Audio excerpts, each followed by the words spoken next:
ओम शांति। भगवत गीता श्लोक क्लास में आज के टेस्ट के लिए श्लोक नंबर है 18वें अध्याय का 22वां श्लोक, अध्याय 18 का श्लोक नंबर 22 और 15वें अध्याय का 9वां श्लोक, अध्याय 15 का श्लोक नंबर 9। पहले तो पॉइंट्स बताइए। हम शांति बहन जी। हाँ जी। यत् तो कृष्णवत् एकस्मिन् कार्ये सक्तम् अहेतुकम् अथवा अत्वार्थवत् अल्पं च तत् तामस उदाहृत। किंतु जो एक ही बेहद रंगमंचीय वसुधैव कुटुंबकम के कार्य के बिना कारण जड़ देहाकृति में यो ही आसक्त हुआ, सब कुछ यही हमारा संप्रदाय है, ऐसी संकुचित तत्वहीन समान अल्प बाल बुद्धि है, वह पापी कलयुग का फूट डालने वाला तामसी ज्ञान कहा गया है। जैसे कि आज एक शिव ज्योति परमपिता हीरो पाठधारी परमपिता जगत पिता के बच्चे आत्मा आत्मा भाई भाई के भातृभाव को सर्वथा भूल कर अपने अपने धर्म मठ पंथ संप्रदाय को ही अपनी अपनी खंड खंड बनी हुई संकुचित अल्प बुद्धि से संपूर्ण मान बैठे हैं। अभी वो देवी देवताओं की आत्माएं और 72 धर्मे में कन्वर्ट हो गई। कितनी भिन्न भिन्न भाषाएं हैं, जैसे यूरोपियन है तो अमेरिकन भी भाषा अलग, भाष की अलग है, अलग तो है। सब अंग्रेजी लोग, वैसे चीन की देखो, एक ही बौद्ध धर्म है, परंतु चीन की भाषा, जापान की भाषा, तिब्बत की भाषा और है तो सब बौद्धी, परंतु बौद्धि हो जाने से फिर सब अलग अलग हो जाते हैं, आपस में दुश्मन बन जाते हैं। भारत जो है उनका दुश्मन कोई है ही नहीं, ये तो दूसरे धर्म वाले आकर के लड़ाते हैं। जैसे मुसलमान लोग आए, फूट डाली, भारत को भी आपस में लड़ाई दिए। ये तामसी ज्ञान, तामसी विसुरी नंबर 149, 26 मिनट। क्योंकि अंत में आते हैं, अरे कलयुग में अंत में तो मत जी, इतनी साइंस। एक ही पॉइंट पढ़िए तो और लोग भी बताएंगे। ठीक है बहन जी। और श्लोक और हाँ 15 जी। का 15 का नाम बोलते हैं। 15 का नाम है श्रोतम चक्षु स्पर्शनम च रसनम घ्राणम एव च अधिष्ठाय मनश्च अयम विषयान उपसेवते। यह योग ऊर्जा रूप ज्ञान सूर्य की आत्मकिरण परा प्रकृति कान आँख त्वचा जिह्वा और नासिका को वैसे ही छठे चंचल मन बुद्धि युक्त अव्यक्त त्रिनेत्री का आधार लेकर पंच महाभूत निर्मित जड़ देहरूप यंत्र कार से विषय भोगों को ज्ञान प्लस कर्मेंद्रिय द्वारा सेवन करती है। ओम शांति बहन जी। ओम शांति। श्लोक है 18 का 22। यत्तु कृष्णवत् एकस्मिन् कार्यं सक्तम् अहेतुकम् अत तत्वार्थवत् अल्पं च यत् तामसं उदाहृतम्।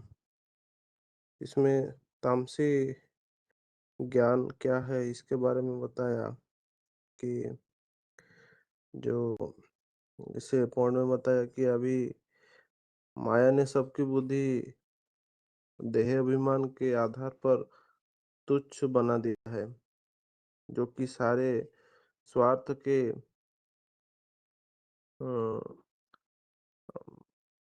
आचरण कर रहे हैं, स्वार्थी हो गए हैं। तो भाव बताते हैं कि दूरंदेशी बनना है। दूर देश के रहने वाला जो बाप यहाँ पे आया है उसको याद करना है, और जो विशाल बुद्धि माने जाते हैं, सारी सृष्टि का ज्ञान आदि मध्य अंत को जो जानते हैं और को जो सदैव बुद्धि में बना रहे कि अभी सबका अल्प ज्ञान है, क्योंकि सबकी बुद्धि देह और देह के पदार्थ में सबकी बुद्धि जा रही है। तो इसको फुट नोट में जो बताया कि जैसे कि आज एक शिव ज्योति परम प्लस हीरो पाठधारी परमात्मा जगत पिता के बच्चे ये बेसिक में भी लागू कर सकते हैं, एडवांस में भी लागू कर सकते हैं। जो आत्मा भाई की भातृभाव से देखना चाहिए, वो नहीं हो रहा है। भातृभाव का सर्वथा भूल करके अपने-अपने जो अनेक-अनेक धर्म, मठ, पंथ, संप्रदाय बनाए हैं, संप्रदाय को ही अपनी-अपनी खंड बनी हुई संकुचित अल्पबुद्धि से संपूर्ण मान बैठे हैं। तो ये अभी की वास्तव की घटना है, अभी ये समय चल रहा है। और 15 का 9 में बताया कि इससे पहले का श्लोक में बताया कि जो आत्मा जब अ, शरीर छोड़ता है, तो आत्मा का जो सूक्ष्म शरीर है, तो उस 23 तत्वों को भी वो जो आत्मा लेकर के जाता है। तो जैसे संस्कार वो धारण किए होंगे, तो उसी अनुसार उसकी जो शरीर है, वैसे बनता है। इसीलिए बाबा बताते हैं कि तुम्हारा आत्मा भी कंचन काया बनेगी, अ, सोने जैसा बनेगी, और तुम्हारा सूक्ष्म शरीर भी जो है 23 तत्वों का, वो भी कंचन काया बनेगी। क्योंकि ज्ञान ही सारा सूक्ष्म है। 15 का 9 में बताया कि श्रोत्रम चक्षुस्पर्शनं च रसनं घ्राणम् एव च अधिष्ठाय मनश्च अयं विषयान् उपसेवते। तो इसमें ये बताया कि आत्मा इंद्रिय द्वारा अपने विषय भोग को, जो कि ज्ञानेंद्रिय, कर्मेंद्रिय द्वारा सेवन करती है, अर्थात कर्म करती है, और इन इंद्रियों द्वारा जो संस्कार पड़ती है, उन संस्कार संस्कार को आत्मा जो है कि ले जाती है, और आत्मा इन इंद्रियों द्वारा अपने कार्य करती है। तो बाबा जैसे बताए कि आत्मा विषय भोग के सेवन करती है, तो इसके बारे में बताया 2 चीज़ मुख्य है कि शरीर और उसको चलाने वाली जो है आत्मा। देह के सुख भोगते-भोगते सभी आत्माएँ अपने स्वरूप को भूल गए हैं, और क्योंकि देह के इंद्रियों से सुख भोगते-भोगते आत्मा की शक्ति क्षीण हो जाती है, संग के रंग के आने से जड़वत है हो जाती है, संग का रंग में आने से ये सब होती है। तो ये सारा जो शूटिंग हम इसी संगम युग में करते हैं। तो इसीलिए जितना हम अपनी मन, बुद्धि, संकल्प को शुद्ध रखेंगे और एक बाप से ही नाता जोड़ेंगे, तो हमारे जो जन्म-जन्मांतर के जो पाठ होगा, वो अच्छा होगा। यही बात बताई। ओम शांति।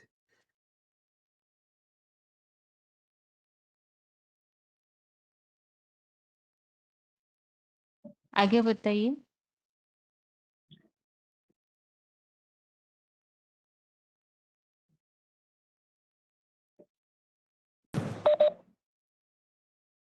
हाँ दीदी, ओम शांति।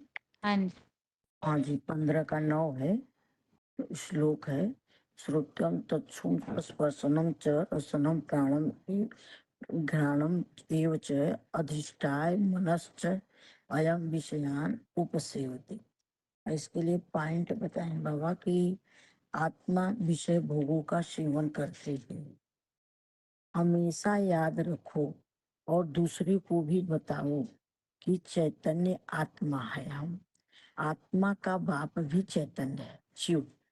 बाप और बेटे का रूप तो एक ही जैसा होगा ना।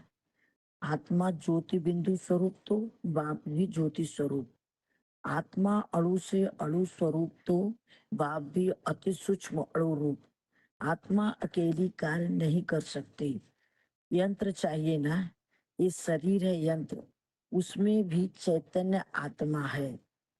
सब प्राणी मात्र जो आत्मा है, सब प्राणी मात्र जो भी आत्मा है, सब अलग अलग है। चाहे मनुष्य हो सुधरे हुए, चाहे बिगड़े हुए हो। कीड़े मकोड़े सबके शरीर छोटे या बड़े, उनको चलाने वाली आत्मा देह का सुख भोगते भोगते अपने स्वरूप को भूल जाती है। देह का सुख भोगने से आत्मा की शक्ति क्षीण हो जाती है, संग के रंग से जड़त्व हो जाती है चैतन्य आत्मा। ओम शांति। ओम शांति दीदी। क्या बताऊंगा? 15 श्लोक बताऊंगा। 15 का 9। हेलो। हाँ जी बताइए। अच्छा, ये 15 का 9 है।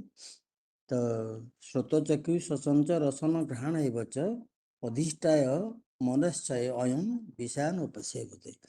ये आत्मा, हाँ, जो शरीर द्वारा सुख दुख भोगते हैं, इसलिए ये श्लोक हैं।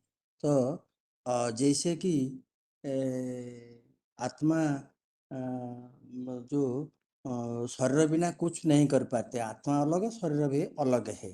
तो जो आत्मा को जैसे शरीर तो जड़वत है, चैतन्य आत्मा जब शरीर में नहीं होता तब कुछ भी पाठ बजाए नहीं सकेंगे। तो जो आत्मा जब शरीर में होते हैं तो ये जो इंद्रिय के द्वारा सुख दुख और भला मंद सब भोगते हैं। तो इसलिए यही श्लोक में बताया है, ये जो आत्मा तो उनका जो कान, आँख, त्वचा, जिह्वा और नासिका से ऐसे ही छोटे चंचल मन बुद्धि रूप अव्यक्त त्रिनेत्र का आधार लेकर वो पंचमहाभूत निर्मित जड़ देह रूप यंत्र व कार में विषय भोगता है। ये भी जैसे कोई भी यंत्र का जो इलेक्ट्रिक का जो पंखा है वो चलेंगे कैसे? जब करंट ना हो तो चलेंगे नहीं। ऐसे भी ये शरीर के यंत्र है। इसी यंत्र द्वारा जो भी आत्मा अपना कर्म करते हैं। इतना ही दीदी। ठीक है। ओम शांति बहन जी। हाँ जी, मैं 18 अध्याय का पीछे के श्लोक पढ़े हैं आपने माताजी सारे? हाँ बहन जी, अभी तक जो भी श्लोक हुए उन सब श्लोकों को पढ़ा है आपने? पढ़ना अभी पढ़ो। पढ़ने के लिए नहीं बोल रही, आपने अर्थ समझा है क्या? लिंक बताने के समझा। हिसाब से पूछ रहे हैं। Okay ma'am. अध्याय 18 का पहली फर्स्ट श्लोक है। अर्जुन उवाच संन्यासस्य महाबाहो तत्त्वमिच्छामि वेदितुं त्यागस्य च हृषीकेश पृथक् क्रियसि निषूदन। श्री भगवानुवाच काम्यानां कर्मणां न्यासं संन्यासं कवयो विदुः सर्वकर्म फलत्यागं प्राहुर्त्यागं विचक्षणाः। त्याज्यं दोषवत् इत्येके कर्म प्राहुः मनीषिणः यज्ञदान तपोः कर्म न त्याज्यम् इति चापरे।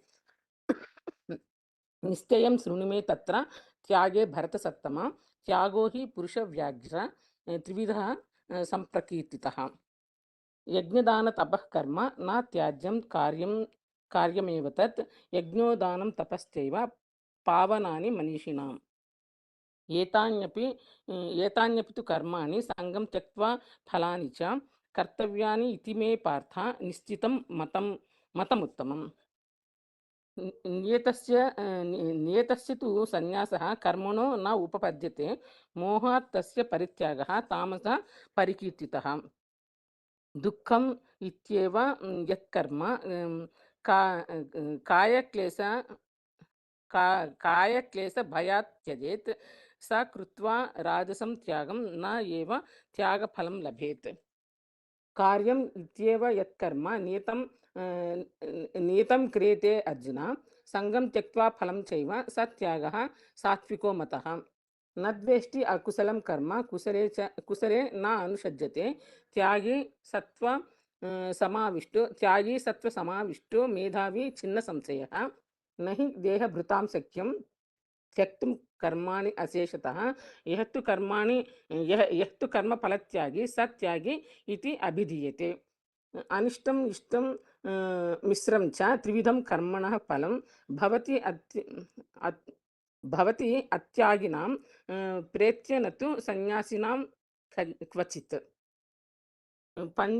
पंच एतानि महाबाहो कारणानि निबोध मे सांख्ये कृतान्ते प्रोक्तानि सिद्ध्ये सर्वकर्मणाम्। अधिष्ठानं तथा कर्ता करणं च पृथक्विधं विविधाश्च पृथक् चेष्टाः दैवं चैव अत्र पंचमम्। शरीरवाग्मनोभिः यत्कर्म प्रारभते नरः न्यायं वा विपरीतं वा पंच एते तस्य हेतवः। तत्र एवं सति कर्तारम् आत्मानं केवलं तु यः पश्यति बुद्धित्वात् न स पश्यति दुर्मतिः। यस्य नाहंकृते भावो बुद्धिर्यस्य न लिप्यते हत्वापि सा इमान् लोकान् न हन्ति न निबध्यते। ज्ञानं ज्ञेयं परिज्ञाता त्रिविधा कर्मचोदना करणं कर्मकर्ता इति त्रिविधः कर्मसंग्रहः। ज्ञानं कर्म च कर्ता च त्रिधा एव गुणभेदतः प्रोच्यते गुणसंख्याने यथावत् शृणुतान्यपि।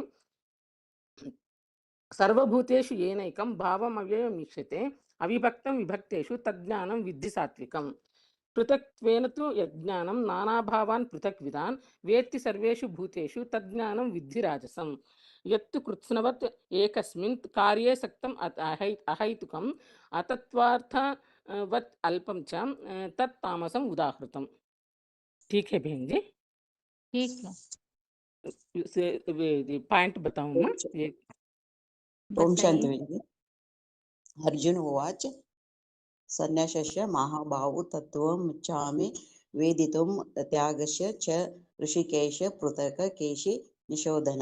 श्री भगवान उवाच काव्यानां कर्मणां न्यासं सन्न्यासं कवयो विदो सर्वत्यागं प्राहु त्यागं विचक्षण त्याज्यं दोषवत् इति एके कर्म प्राहु मुनिशिनः यज्ञदान तपकर्मण त्याज्यम् इति च अपरे। निश्चयं शृणु मे तत्र त्यागे भरत सत्तम त्यागो हि पुरुषव्याघ्र त्रिविधः सत्र कीर्तित। यज्ञदान तपकर्मण त्याज्यं कार्यमेव तत् यज्ञो दानं तपश्चैव पावनानि मनीषिणा।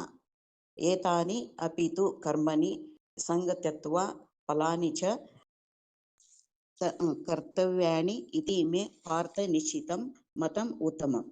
नियतस्य तु सन्न्यासः कर्मणो न उपपद्यते मोहात् तस्य परित्यागी तामसः परिकीर्तित। दुःखम् इति एव यत् कर्म कामक्लेश भयात् यचेत स कृत्वा राजसं त्यागं न एव त्यागफलं लभ्यते। कार्य इति एव यत् कर्म नियतं क्रियते अर्जुन संगं त्यक्त्वा फलं चैव स त्याग सात्विको मतः। न द्वेष कुशलं कर्म कुशालेन अनुसज्ञते। त्यागी सत्व समानिष्टो मेधावी चिन्ह संशय। न हि देहभृता शक्यं तत्त्वं कर्माणि अशोषित। यः तु कर्मफल त्यागी स त्यागी इति अभिधीयते। अनिष्टम् इष्टं मिश्रितं च त्रिविधं कर्मणः फलं भवति त्यागिनां प्रयुक्त न तु सन्यासिनां कच्चित्। अधिष्ठानं तथा कर्त्र शरणं च पृथ्वीदं विविधा च पृथक् चेष्टा दैव चैवात्र पंचमम्। पंचतानि महाभावो कारणानि निबधो मे शाक्ये कृतान्ते प्रोक्तानि सिद्धये सर्वकर्मणां। शरीरवाग् मनोभिः यत् कर्म प्रारभते नरः न्यायं वा विपरीतं वा पञ्चते तस्य एवतः। यत्र एवं सति कर्तारम् आत्मानं केवलं पश्यन्ति अकृत बुद्धित्वा न स पश्यन्ति दुर्मति। यस्य नाहं कृतो भावो बुद्धि यस्य न लिम्पते हत्वा अपि स इमान् लोकान् हन्ति न निबध्यते। ज्ञानं ज्ञेयं परिज्ञात त्रिविध कर्मचोदन शरणं कर्मकत्र इति त्रिविधः कर्मसङ्ग्रह ज्ञानं कर्म च कत्र च त्रिविधा एवं गुणभेदत प्रोच्यते गुणसंख्याने यथवत् शृणु तानि अपि सर्वभूतेषु येन एवं एकं भावम् अव्ययम् ईक्षते अविभक्तं विभक्तेषु ततज्ञानं विधिसात्विकम् पृथक्त्वेन तु यत् ज्ञानं नानाभावान् पृथग्विधान् वेत्ति सर्वेषु भूतेषु तज्ज्ञानं विद्विराजसम् यत् तु कृतस्थवत् एकस्मिन् कार्योऽसक्तं हैतुकं तत्वा अर्थवत् अल्प च तत् भावसम् उदारुतम् नियतं संग्रहरहितं रागद्वेषतः कृतं फलं प्रेपसुना कर्म यत् तत् स्वात्विकम् उच्यते। ओम शांति।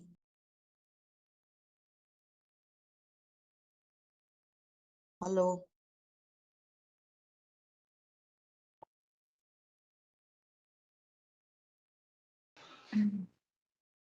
इसके बाद 15 अगस्त के लिए जिन्होंने भी टॉपिक रेडी किया है और बताया नहीं है वो हाथ उठाइए।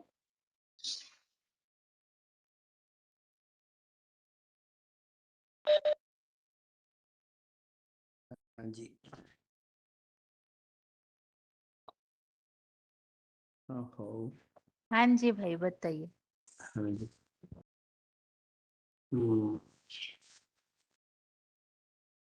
ये आज ये सारी दुनिया जो जब स्वतंत्र बना वो तो सब समझ लिए कि हम स्वतंत्र हो गए, महात्मा गांधी हमको स्वतंत्र कर दिए। इसी दिन से आज तक वो तिरंगा झंडा लगाते और गीत भी गाते, झंडा ऊंचा रहे हमारा विश्व विजयी तिरंगा प्यारा। तो वो वो तो स्वाधीन बन गए। स्वाधीन क्या अब तक हुए? आज तो जितने अधिक माने ये जो बेकायदा राज्य जे प्रजा के ऊपर प्रजा राज्य आज तो दुनिया में अति जो माने जो कि स्वतंत्र परिवर्ते परतंत्र दुनिया बन गए और अधिक परतंत्र हो गए। तो भगवान तो आते वो तो स्वाधीन राजा ही बनाते हैं। तो ये तो उनको पता नहीं जे ये जो सब कपड़े रूपी झंडा, ये कपड़े झंडा क्या तीन तीन रंग के कपड़े झंडा क्या दुनिया को विश्व को विजय कर लेता है? ये तो एक भारत स्वतंत्र हो गया, सारा विश्व तो कोई स्वतंत्र नहीं हुआ। वो तो ये भारत भी आज स्वतंत्र तो हो गए। स्वर्ग बनाने के लिए वो समझ ले कि हम स्वर्ग बन गए, हम तो स्वतंत्र हो गए। आज और भी पराधीन हो गए। उनको पता नहीं कि ये कपड़े की झंडा किसको भी विश्व का विजयी करने वाला नहीं है। वो तो भगवान जब आते वो तीन कपड़े स्वरूपी कपड़े लेके आते हैं जिससे ये विश्व को विजय पाती है। ये जो तीन स्वरूपी कपड़ा ये जो क्योंकि गीता में बोलते हैं बासांसी जिन्नानी यथा विहाय नवानी गुणमाती नरोपराणी तथा स्वरणी विहाय जिन्ना ननानी संजाति नवानी। जैसे ये मनुष्य जो कपड़ा को पुराना कपड़ा हो जाते हैं तो उनको बदला देते हैं, ऐसे भी आत्मा ये कपड़ा को शरीर पे कपड़ा को बदलाते। उनको पता नहीं ये शरीर भी एक कपड़ा है। जो और भी गाते हैं आत्मन रथ न विधि शरीर रथ में बचा, ये भी ये शरीर भी ताकू भी कपड़े रूप में गाते हैं। तो ये जो तीन शरीर रूपी कपड़े जब भगवान आते ये तीन शरीर रूपी कपड़े को लेकर आते हैं। ये जो कपड़े लेकर आते हैं इनके द्वारा ही भगवान आकर वो जो विश्व पिता के द्वारा ये विश्व को विजय कराता है। ये बात दुनिया को किसको पता नहीं। जो तीन रंगी कपड़ा है ये ब्रह्मा विष्णु और शंकर तीन के यादगार है। जो लाल कपड़ा ये भगवान का जो बड़े बच्चा जिसको कि जगत पिता विश्व पिता कहते हैं, जो विश्व की विजय करने वाला है, उनका ये कपड़ा ये लाल रंग की यादगार है। और जो सफ़ेद कपड़ा है ये तो विष्णु की यादगार है। ये दुनिया को भगवान आकर जो ये नरक दुनिया को स्वर्ग बनाते हैं, ये उनके द्वारा ये दुनिया को ये दुनियारू नरक दुनियारू सारे विकार को नष्ट कर देते हैं। ये और वो जो हरा-भरा कपड़ा है ये फौजी ब्रह्मा की यादगार है। ये तीन कपड़ा के लिए यादगार भी रास्ता को बताते हैं। ये त्रिमूर्ति रास्ता, ये त्रिमूर्ति हाउस ऐसे भी लोग बताते हैं, परंतु किसको पता नहीं ये त्रिमूर्ति कौन है जिसके द्वारा ये सारा विषय को विजय किया जाता है। अब ये काम चल रहा है जो काम की भगवान आकर ये सारा विश्व को आज जो कि गीता में लिखा हुआ है ना, सर्वधर्म परित्यजम, ये आज ये अनेक धर्म जो बन गए हैं, ये अनेक धर्म अब जाने वाला है, एक धर्म आने वाला है। सारा विश्व में विजय पाने वाला एक विश्व पिता आया है। विजय भी आगे चलकर होगा जरूर। ये बात ये भी बात बताता हूँ दीदी। ठीक, माता जी बताइए। जी ओम शांति। मैं आप जो मैं क्या बताऊं, लिंक बताऊं? हाँ, लिंक भी बता सकते हैं। 15 अगस्त का रेडी किया तो भी बता सकते। 15 अगस्त का मैं कल बताऊंगा, थोड़ा लिंक बता देती हूँ। हाँ जी, हाँ, जो हम यहाँ 18 अध्याय पढ़ रहे हैं ना, इसका नाम है कर्म संन्यास योग। मतलब कर्म से संन्यास, मतलब इसका मतलब भगवान जो बता रहे हैं वो असल में क्या है, वही हम अभी पढ़ रहे हैं 18 अध्याय में। तो एक श्लोक नंबर 1 में अर्जुन पूछ रहे हैं कि कोई है वो कर्म से एकदम संन्यास ले लेता है, और कोई कर्म करते हुए कर्म फल का जो आशा है उसका त्याग करता है। तो ये दोनों में कैसे-कैसे अलग है, ये दोनों कैसे अलग है, मैं ये जानना चाहता हूँ। तो उसके आंसर में भगवान बता रहे हैं कि उम, यहाँ जो है कुछ बुद्धिमान लोग सांसारिक कामना वाले कर्मों को त्याग को संन्यास समझते हैं। माने कुछ लोग बोलते हैं कि कर्मों का ही त्याग कर देना, और कुछ लोग क्या करते हैं, जो बुद्धिमान लोग हैं, वो सांसारिक कर्म तो करते हैं, परंतु उस कर्मों के जो फल है, उनको जो त्याग करना, इसको ही त्याग कर कहते हैं। और अ, यहाँ जो है सांसारिक कर्म करते हुए फल की आशा को त्याग करना, यही है त्याग।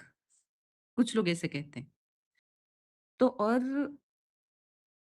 जैसे कि श्लोक नंबर 3 में बताया कि जैसे कर्म होता है, जैसे यज्ञ, दान, तप रूपी अलौकिक कर्म है ना, ये उनको त्यागा कर नहीं किया जा सकता, उनको करना ही चाहिए।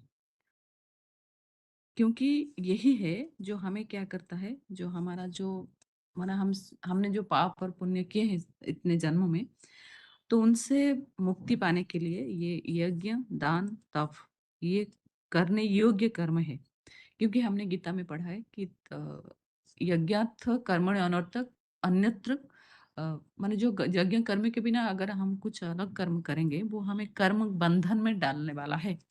तो जो कर्म से मुक्ति के लिए हमें यज्ञ, दान, तप, कर्म ये सारे कर्म करना ही चाहिए। और 4 में बताया कि अ, हे भरत, कुल में उत्तम उस त्याग के विषय में मेरा निश्चय सुन। हे पुरुषोत्तम में उत्तम सिंह रूप त्याग 3 प्रकार के कहा जाता है। और यहाँ तो हम कहते हैं कि कई कर्म करना चाहिए, और कर्मों का फल जो यज्ञ, दान, तप, कर्म ये तो करना चाहिए। कर उसको जो फल है, कर्म का जो फल है उसको त्यागना चाहिए। तो कैसे त्यागना चाहिए, इसके लिए त्याग 3 प्रकार के बताए हैं। तो 5 में बताया क्या, जो मनसा तपस्या रूपी कर्म, ये 3 त्याग ने योग्य नहीं है, ऐसे करना ही चाहिए, क्योंकि अलौकिक यज्ञ ये तो दान और मानसिक तपस्या ही बुद्धिमानों की पवित्र बनाता है, अर्थात लौकिक कर्म त्यागने वाले संन्यास योगी को भी अलौकिक यज्ञ दान तपस्या करनी चाहिए। मतलब यहाँ जो लौकिक जो कर्म करते हैं, जैसे कि देखिए एक मिश्रित कर्म होता है, मिश्रित माना जो पति पत्नी मिलकर करते हैं, वो तो हम भी भक्ति मार्ग में देखते हैं कि कोई सन्यासी है जो घर छोड़ के चले जाते हैं, एकदम कर्म ही नहीं करते, उसको हम त्यागी नहीं कहेंगे। परंतु यहाँ बाबा बोल रहे हैं कि मिश्रित रूप से तुझे कर्म करना है। मिश्रित माना जो पति पत्नी में भगवान आके यहाँ क्या कर रहे हैं? प्रवृत्ति मार्ग स्थापन कर रहे हैं ना?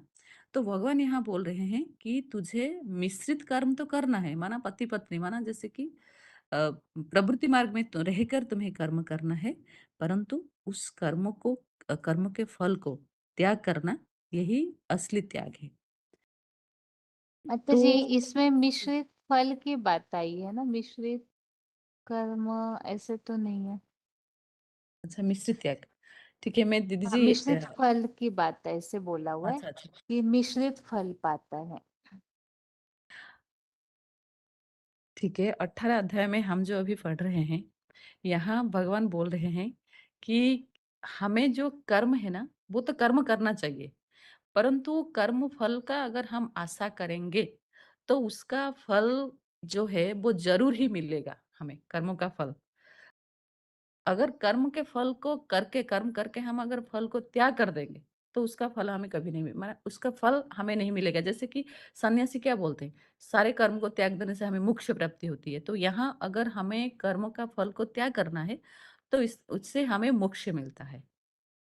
तो यहाँ जो कर्मों की बातें अभी के श्लोक में हम पढ़ रहे हैं, तो जो कर्म का आधार क्या है, जिसके आधार से हमें सुख या शांति मिलती है, भगवान जो आके अभी कर्म का धारा बता रहे हैं, तो वो कर्म का आधार है जो 5 प्रकार बताए हैं। कौन है? एक है आत्मा, दोनों है 2 है इंद्रियाँ, और वो जो इंद्रियाँ के जो क्षमताएँ, इंद्रिया जो है ना, हमारे पास तो इंद्रियां हैं, परंतु कोई का इंद्रिया से काम नहीं करता। जैसे कोई का आंख नहीं है, तो वो पढ़ाई कैसे करेगा? कोई का अगर पैर नहीं है, ये सारे जो है इंद्रिय की क्षमताएं, जैसे कि आत्मा है ना, मन बुद्धि रूपी आत्मा, तो उनकी क्षमता है अंडरस्टैंडिंग पावर। तो जो इंद्रिया है, आत्मा, हाँ आत्मा, इंद्रिया की क्षमताएं, और जो है 5 कारण बताए हैं, और लास्ट में बताए कि भाग्य और चेष्टाएं, इंद्रियों की जो चेष्टाएं बताए हैं। जो इंद्रिया तो हमारे हैं, हमारे इंद्रिया स्वस्थ है, परंतु हम चेष्टा नहीं कर रहे हैं, तो हमें चेष्टा करना चाहिए। कोई की इंद्रिया ठीक नहीं है, परंतु वो चेष्टा कर रहा है। और वो जो है, और 5वां है अदृश्य भाग्य। अदृश्य भाग्य माना वो भाग्य हमने कभी निर्माण किए, कब निर्माण किए? क्योंकि जब भगवान आए थे, हम जो कर्म किए थे, जो ज्ञान धारण किए थे, उस अनुसार श्रीमत को जो फॉलो किए थे, उसी अनुसार अनुसार हमारा जो भाग्य हमारा साथ है अभी, पूर्व कल्प में भी हमने किए थे, अभी भी कर रहे हैं। ये जो 5 प्रकार के कारण है, जो कर्मों का कारण है, इसको समझना चाहिए। पहले हमने समझा 14 में कि ये सारे हैं कर्म का आधार, इस आधार से हम कर्म करते हैं। तो बाद में हमने ये सारे समझ समझ कर अभी आ रहे हैं कि ये तो सारे हैं, परंतु इस कर्मों का जो ज्ञान है, नॉलेज है, हमें कैसे है? जैसे तामसी ज्ञान है, राजसी ज्ञान है, और सात्विक ज्ञान है। तो हमें ये कर्म तो हम जान गए, ये सारे आधार हैं, ये तो सारे स्थूल बातें हैं, परंतु उन कर्मों को करने के लिए हमें नॉलेज रहना चाहिए। तो नॉलेज से हम सात्विक नॉलेज ये भगवान दे रहे हैं। तू तो कर्म करेगा, परंतु कब तक सात्विक कर्म नहीं कर सकेगा? जब तक तू आत्मा आत्मा भाई भाई के दृष्टि को सबसे नहीं देखेगा। जैसे कि आज की दुनिया में हम जो अभी देख रहे हैं, सारा दुनिया जो बढ़ता गया, सारे दुनिया में अलग भाषा, अलग जाति, अलग धर्म, सभी लोगों के बुद्धि में ये नहीं है कि हम सारे मानव हैं। हमारे अंदर एक सही खून रहता है, हम जन्म लेते हैं, मर जाते हैं, परंतु हम आपस में क्यों लड़ाई कर रहे हैं? क्योंकि हमारे अंदर ज्ञान नहीं है, बुद्धि नहीं है। तो ये जो आत्मा आत्मा भाई भाई का ज्ञान, रूट ज्ञान है, मूल ज्ञान है, जो भगवान दे रहे हैं, वो जो जानते हैं वो सात्विक ज्ञान वाले हैं। अगर वो सात्विक ज्ञान होगा, तो हमारा कर्म सात्विक बनेगा। तो ये सात्विक ज्ञान जो है, और एक बाबा बोलते हैं जो राजसी ज्ञान है। राजसी मतलब देहभान आ गया द्वापर से, त्वपर से आया देहभान, हम अपने को देह समझने लगे, तो देह का आधार से देह देह संबंधी देह के संपर्क की तो हमारा ये लड़ाई शुरू हो गया, क्योंकि ज्ञान उड़ गया। क्यों ज्ञान उड़ा? क्योंकि हमने भगवान ने जो वाक्य जो पढ़ाई पढ़ाए थे, उस पढ़ाई को हमने ठीक से नहीं पढ़ा और उस पढ़ाई को हमने अपने अंदर धारण नहीं किया। क्योंकि बाबा बोलते हैं सबका शूटिंग यही होता है, हम है वीज, हम ही शूटिंग करते हैं, ये ब्रड ड्रामा में ये प्ले होता है। तो यहाँ जो भगवान एक्यूरेट पढ़ा रहे हैं, गॉड इज वन, उनका ज्ञान भी एक ही है, एक ही बात बोलते हैं। तो हमारे अंदर अंडरस्टैंडिंग अलग क्यों है? हम अलग क्यों होते जा रहे हैं? हमने अलग क्यों हुआ? भारत में जो अभी स्वतंत्रता का जो काम पढ़ाई हम पढ़ रहे हैं, हम जो 40 जब अंग्रेज आए तो भारत का जनसंख्या 40 करोड़ था। वो तो थोड़े आए थे, फिर भी उन्होंने हम पर काबू कर लिया। क्यों कर लिया? क्योंकि हमारे अंदर एकता नहीं है। महमूद गजनी ने 17 बार लुंठन किया, 17 बार लुंठन किया सोमनाथ मंदिर। तो अगर हम इकट्ठे होते, हिस्ट्री हम इसलिए पढ़ रहे हैं क्योंकि हिस्ट्री से हम कुछ सीखें। हिस्ट्री हम जो बच्चों को पढ़ाते हैं ना, क्यों पढ़ाते हैं? अरे तुम आधार करो कि ऐसे हुआ है और हमें अभी हमें ऐसे नहीं करना है। ऐसे करने से हमें पतित माना सारा भारत ऐसे बिगड़ा, भारत में इतना था तो सारे ले गए। क्यों ले गए? कि हमारे अंदर एकता नहीं था। किंतु भारतीय तो सबसे ज्यादा योद्धा थे, बलवान थे। तो भारत किसी को नहीं लूटा, सबने भारत को लूटा, क्योंकि भारतीयों में एकता नहीं था। तो अभी की जो बात है, भगवान आके वही बोल रहे हैं, वही हिस्ट्री समाज समझा रहे हैं, सृष्टि की सारी बातें बता रहे हैं कि सतयुग से जो आए हम द्वापर कली अभी एकदम रौरव नर्क बन गया। क्यों बन गया? क्यों? हमने तो भगवान तो हमें पढ़ाए थे, परंतु वो पढ़ाई को हमने ध्यान नहीं दिया और उसमें जो आचरण करना था, जो संस्कार बदलाव लाना था हमारे अंदर, आत्मा आत्मा भाई भाई, किसी को देह के रूप में नहीं देखना, कोई स्थूल जिन जो है ना बातें उसको नहीं समझना, अपने आत्मा के अंदर आत्मा आत्मा भाई बहन का संस्कार इस तरह से डालना कि ये अंत तक रहे। ये वसुधैव कुटुंबकम का बातें इसी तरह समझ लेना कि ये संस्कार बन के ये तुम्हारे तत्व में माना 23 तत्व में माना तुम्हारा जो सूक्ष्मता है ना गुण आत्मा में भर जाए कि अंत तक रहे, ताकि तुम उस संस्कार को लेकर आदि से अंत तक जाओ, तुम कभी कन्वर्ट ना हो, तुम कभी कमजोर ना हो, तुम कभी कच्चे ना हो। इसीलिए ये सारा ज्ञान समझा जा रहा है, ये सता है तामसी ज्ञान, सात्विक ज्ञान, राजस ज्ञान। और ये जो तामसी पने का जो भी बाबा समझा रहे हैं, हिस्ट्री बता रहे हैं, अतीत बता रहे हैं, भविष्य बता रहे हैं, क्योंकि हमें समझ लेना चाहिए कि हम ही ड्रामा करेंगे, हम ही चतुर्युग में हम ही पार्ट बजाएंगे, तो हमें ही समझना है ये तामसी ज्ञान क्या है, राजसी ज्ञान है क्या, इस सब सारे ज्ञान है, ये कर्म का आधार क्या है, ये कर्म का फल हम कैसे भोगेंगे। तो यहाँ जो स्वतंत्रता का दिवस का जो पाठ अभी पढ़ा जा रहा है, स्वतंत्र माना आत्मा स्वतंत्र हो जाए, आत्मज्ञान ले ले, आत्मा देहभान में नहीं रहे, क्योंकि हम तो आत्मा ही, हमको पाठ बजाना है, तो गुण कर्म के अनुसार हमें पाठ बजाएंगे। इसीलिए ये जो आज का जो क्लास था, या जो तामसी ज्ञान के लिए जो तामसी ज्ञान वाले होते हैं वो क्या करते हैं, जो तामसी मतलब अज्ञानता, अज्ञानता का कारण अपने अपने जो गफलत में आ जाते हैं, अपने अपने मठ पंथ बांध लेते हैं। भगवान आके तो कोई ऐसे नहीं बताया कि तुम अलग हो जाओ, तुम ऐसे पार्टी बना लो, ऐसे तो नहीं बताया। भगवान तो बोलते हैं तुम सारे एक ही हो, तुम सारे मेरे बच्चे हो। तो ये भारतीयता, ये जो भारतीयता वो एक तो जो बात है ना, उसको समझने के लिए हमें ये जो कर्म का आधार है ज्ञान, ये जो भगवान समझ रहे हैं, तो हमें वो समझना है और अपने अंदर जो देहभान को नष्ट करना है और आत्मा आत्मा भाई भाई बनाना है और तामसी ज्ञान को छोड़कर असली जो बाबा ज्ञान बता रहे हैं, इस दृष्टि आत्मभाव को हमारे अंदर डेवलप करना है। वही हो जाएगा असली स्वतंत्रता, वही जो शूटिंग होगा यहाँ, तो बड़े ड्रामा में वही ही प्ले होगा दीदी जी।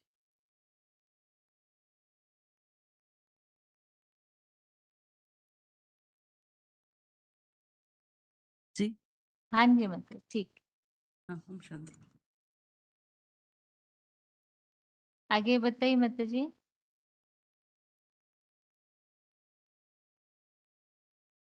हेलो। हाँ जी। हाँ दीदी, मैं 15 अगस्त पर थोड़ा बताती हूँ हाँ दीदी। जी। आज जैसे कि 15 अगस्त के दिन चाहे विद्यार्थी में जीवन रहता है, वहाँ विद्यालयों में छोटे बड़े हर जगहों पर बच्चे लोग बड़े शौक से और टीचर लोग जुट करके 15 अगस्त का झंडा फहराते हैं 15 अगस्त के दिन पर। और जो भी सरकारी या प्राइवेट जगह पर लोग जुटते हैं, हर जगह मतलब दुनिया में, भारत में 15 अगस्त के दिन उसको स्वतंत्रता दिवस के रूप में बहुत प्यार से मनाते हैं और मिठाइयाँ भी बांटते हैं, खुशी। लेकिन वास्तव में एक डंडा रहता है, उसमें 3 रंग का झंडा ये फहराया जाता है। लेकिन एक जड़, थोड़ा सोचिए, विचार करिए कि क्या ये जड़ कपड़ा पूरे संसार में विजयी विश्व कर सकता है? गाते तो गीत हैं कि विजयी विश्व तिरंगा प्यारा, झंडा ऊंचा रहे हमारा। तो ये पूरे विश्व की बात है, सिर्फ भारत की बात नहीं है। तो क्या ये जड़ कपड़ा वास्तव में संसार में कोई भी 3 कलर है, हरा, सफेद और केसरिया, ये तीनों रंग से पूरे विश्व में, आप लोग सोचिए, जरा विचार करिए कि पूरे संसार में स्वतंत्रता मिल सकती है। और गाते भी हैं भारत माता का नारा लगाते हैं, भारत माता की जय, भारत माता। तो वास्तव में इसके रहस्य को हमको थोड़ा सोचना पड़ेगा अध्यात्म ज्ञान के हिसाब से, कि भारत को वास्तव में ये जड़ जमीन की बात सिर्फ भारत की नहीं है। जिसे अटल बिहारी वाजपेयी जी बताए थे कि भारत कोई जड़ जमीन नहीं है, वास्तव में भारत चैतन्य जीता जागता महान पुरुष है। और इस भारत को हम गाड़ी पर आगे पीछे हर जगहों पर लिखते हैं, मेरा भारत महान। और गीत झंडा का नमन करते हैं तब भी कहते हैं, जनगण मन अधिनायक जय हे भारत भाग्य विधाता। मतलब भारत की इतनी विशेषता है। तो भारत कोई जमीन, आप सोचिए कि जमीन से इतनी विशेषता कैसे होगी? कोई शक्ति होती है चैतन्य में, उसके द्वारा पूरे संसार में विजयी विश्व पूरा संसार में फैलता है, विश्व में। तो वो भारत वास्तव में कौन है? वो उसका अर्थ में ही सब लिखा हुआ है। भा माने रोशनी, रथ में मतलब रहने वाला, वो चैतन्य पुरुष। ये 1947 से हम भारत को स्वतंत्रता की महिमा देते हैं। तो इसके लिए भक्ति मार्ग में वही 3 जो रंग है, वास्तव में भक्ति मार्ग में शिवलिंग पर वही 3 बेलपत्र भी चढ़ता है, और उसको कहते हैं बेल पत्र। बेल जैसे घर में जाते हैं तो बेल बजाते हैं ना, तो ऐसे ही ये बेल मतलब इस सृष्टि पर वास्तव में इस सच्चा रहस्य, इस सृष्टि पर भगवान जब आते हैं, इस सृष्टि को मतलब किसी के घर में जैसे जाते हैं तो बेल बजाते हैं, ऐसे भगवान जब इस सृष्टि पर आते हैं तो वो 3 मूर्तियों के द्वारा वास्तव में बेल बजाते, मतलब ज्ञान देते हैं। ज्ञान में देते हैं 3 मूर्तियों के द्वारा, जिसे कि हम अनुभव कर सकते हैं अपनी आत्मा में। जैसे हर मनुष्य के अंदर जो बैटरी आत्मा है, इसके अंदर शक्ति है, मन बुद्धि संस्कार। ऐसे भगवान का भी निराकार है, हम आत्माओं की तरह वो भी निराकार, मतलब आध्यात्मिक ज्ञान की तरफ ले जाएंगे कि मतलब वो भी निराकार है। उन्हीं की 3 शक्तियां हैं, मन बुद्धि संस्कार। मन मतलब ब्रह्मा, जिनकी हरियाली, मतलब हम अपने मन के श्रेष्ठ संकल्प को अगर सुधारेंगे तो हमारे मतलब कि आत्मा में और हमारे संबंधी संपर्की में भी मतलब खुशी आएगी। और सफेद रंग मतलब कि एकदम पवित्रता की निशानी, मतलब मन में हमारी पवित्रता भी आएगी संकल्प के सुधरने से। और केसरिया रंग मतलब कि अपने दुर्गुणों का विनाश करने का एक रंग दिखाया। असल में ये 3 मूर्तियां श्रेष्ठ हैं, जिसको हम ब्रह्मा विष्णु और महेश के द्वारा मानते हैं, शंकर के द्वारा। और उन्हीं के द्वारा भगवान आकर के जैसे डंडे में 3 रंग लगाते हैं, वैसे वो निराकार आकर के 3 जो कपड़े हैं, जिसे गीता में बताया है, वासान से जीर्णानी यथा बिहार नवानी गृहणाति तथा बिहारी शरीराणी बिहारी जीर्णानी ज्ञानी सन्याती नवानी देवी। जैसे हम अपना वस्त्र को बदलते हैं और दूसरे नए वस्त्र को पहनते हैं, उसी तरह आत्मा अपने शरीर रूपी वस्त्र को बदलता है और पड़ता है। मतलब कि ये चैतन्य आत्मा की बात है। तो ये 3 शक्तियां वही है जो आकर के 1936 मतलब ये बताएंगे कि ऐसे ईश्वर का कार्य चालू हुआ है। उसके बाद इस स्वतंत्रता दिवस का हम मतलब की महिमा करते हैं, लेकिन ये गुप्त चलता है। और इसके लिए प्रैक्टिकल में तीन शक्तियां जो सृष्टि पर आके चैतन्य तीन देवताओं के द्वारा भगवान कार्य करते हैं, उसमें सर्वोपरि शक्ति है देवों के देव महादेव, और वही महादेव के द्वारा भगवान शिव आकर के ये तीन कर्तव्य करते हैं, जिसे हम भारतीय परंपरा में स्कूलों में झंडा के रूप में नमन करते हैं और मंदिरों में तीन बेलपत्र के रूप में नमन करते हैं। और जो ये दुनिया समाज चलती है, विधान चल रहे थे, इसमें हम विधान पालिका, न्यायपालिका और कार्यपालिका के रूप में मतलब ऐसे इसको हम मतलब अपने यूज करते हैं, जीवन में उतारते हैं, कि चलाते हैं विधान को। वास्तव में तीन शक्ति बहुत सुखदायी ज्ञान को देने वाली है। इसके रहस्य को समझने के लिए आध्यात्मिक विद्यालय से संपर्क करें, जो कि हमारी आत्मा की शक्ति को पवित्र और सुख शांति देगी। स्व माने आत्मा, तंत्र माने रहना। आत्मा के तंत्र में रहना ही सच्ची स्वतंत्रता है। अंग्रेजों के गुलामों से तो भारत मुक्त हो गया, लेकिन हर मनुष्य मात्र दुखी है, बीमारियों से भरपूर है और संबंधियों के कष्ट से भी भरपूर है। मतलब क्लेश भी बढ़ता जा रहा है, परिवार से लेकर एरिया से लेकर, मतलब हर जगह देश में जाति भाव भाषाएं, मतलब सबका संविधान। जब हम एक झंडा के नीचे आएंगे तो हम कहेंगे हमारा सबका मालिक एक। वही एक को हम जानेंगे, पहचानेंगे, तब हमको सच्ची स्वतंत्रता अपने आत्मा के तंत्र में हम पर पक्का बैठ जाएंगे, तब हमको सच्ची स्वतंत्रता मिलेगी। ये दुनिया के जो ये विधान के हिसाब से जो चलता है, इसके हिसाब से हमको सच्ची स्वतंत्रता किसी को नहीं मिला है, सब बंधन में है। अद्वितीय शांति।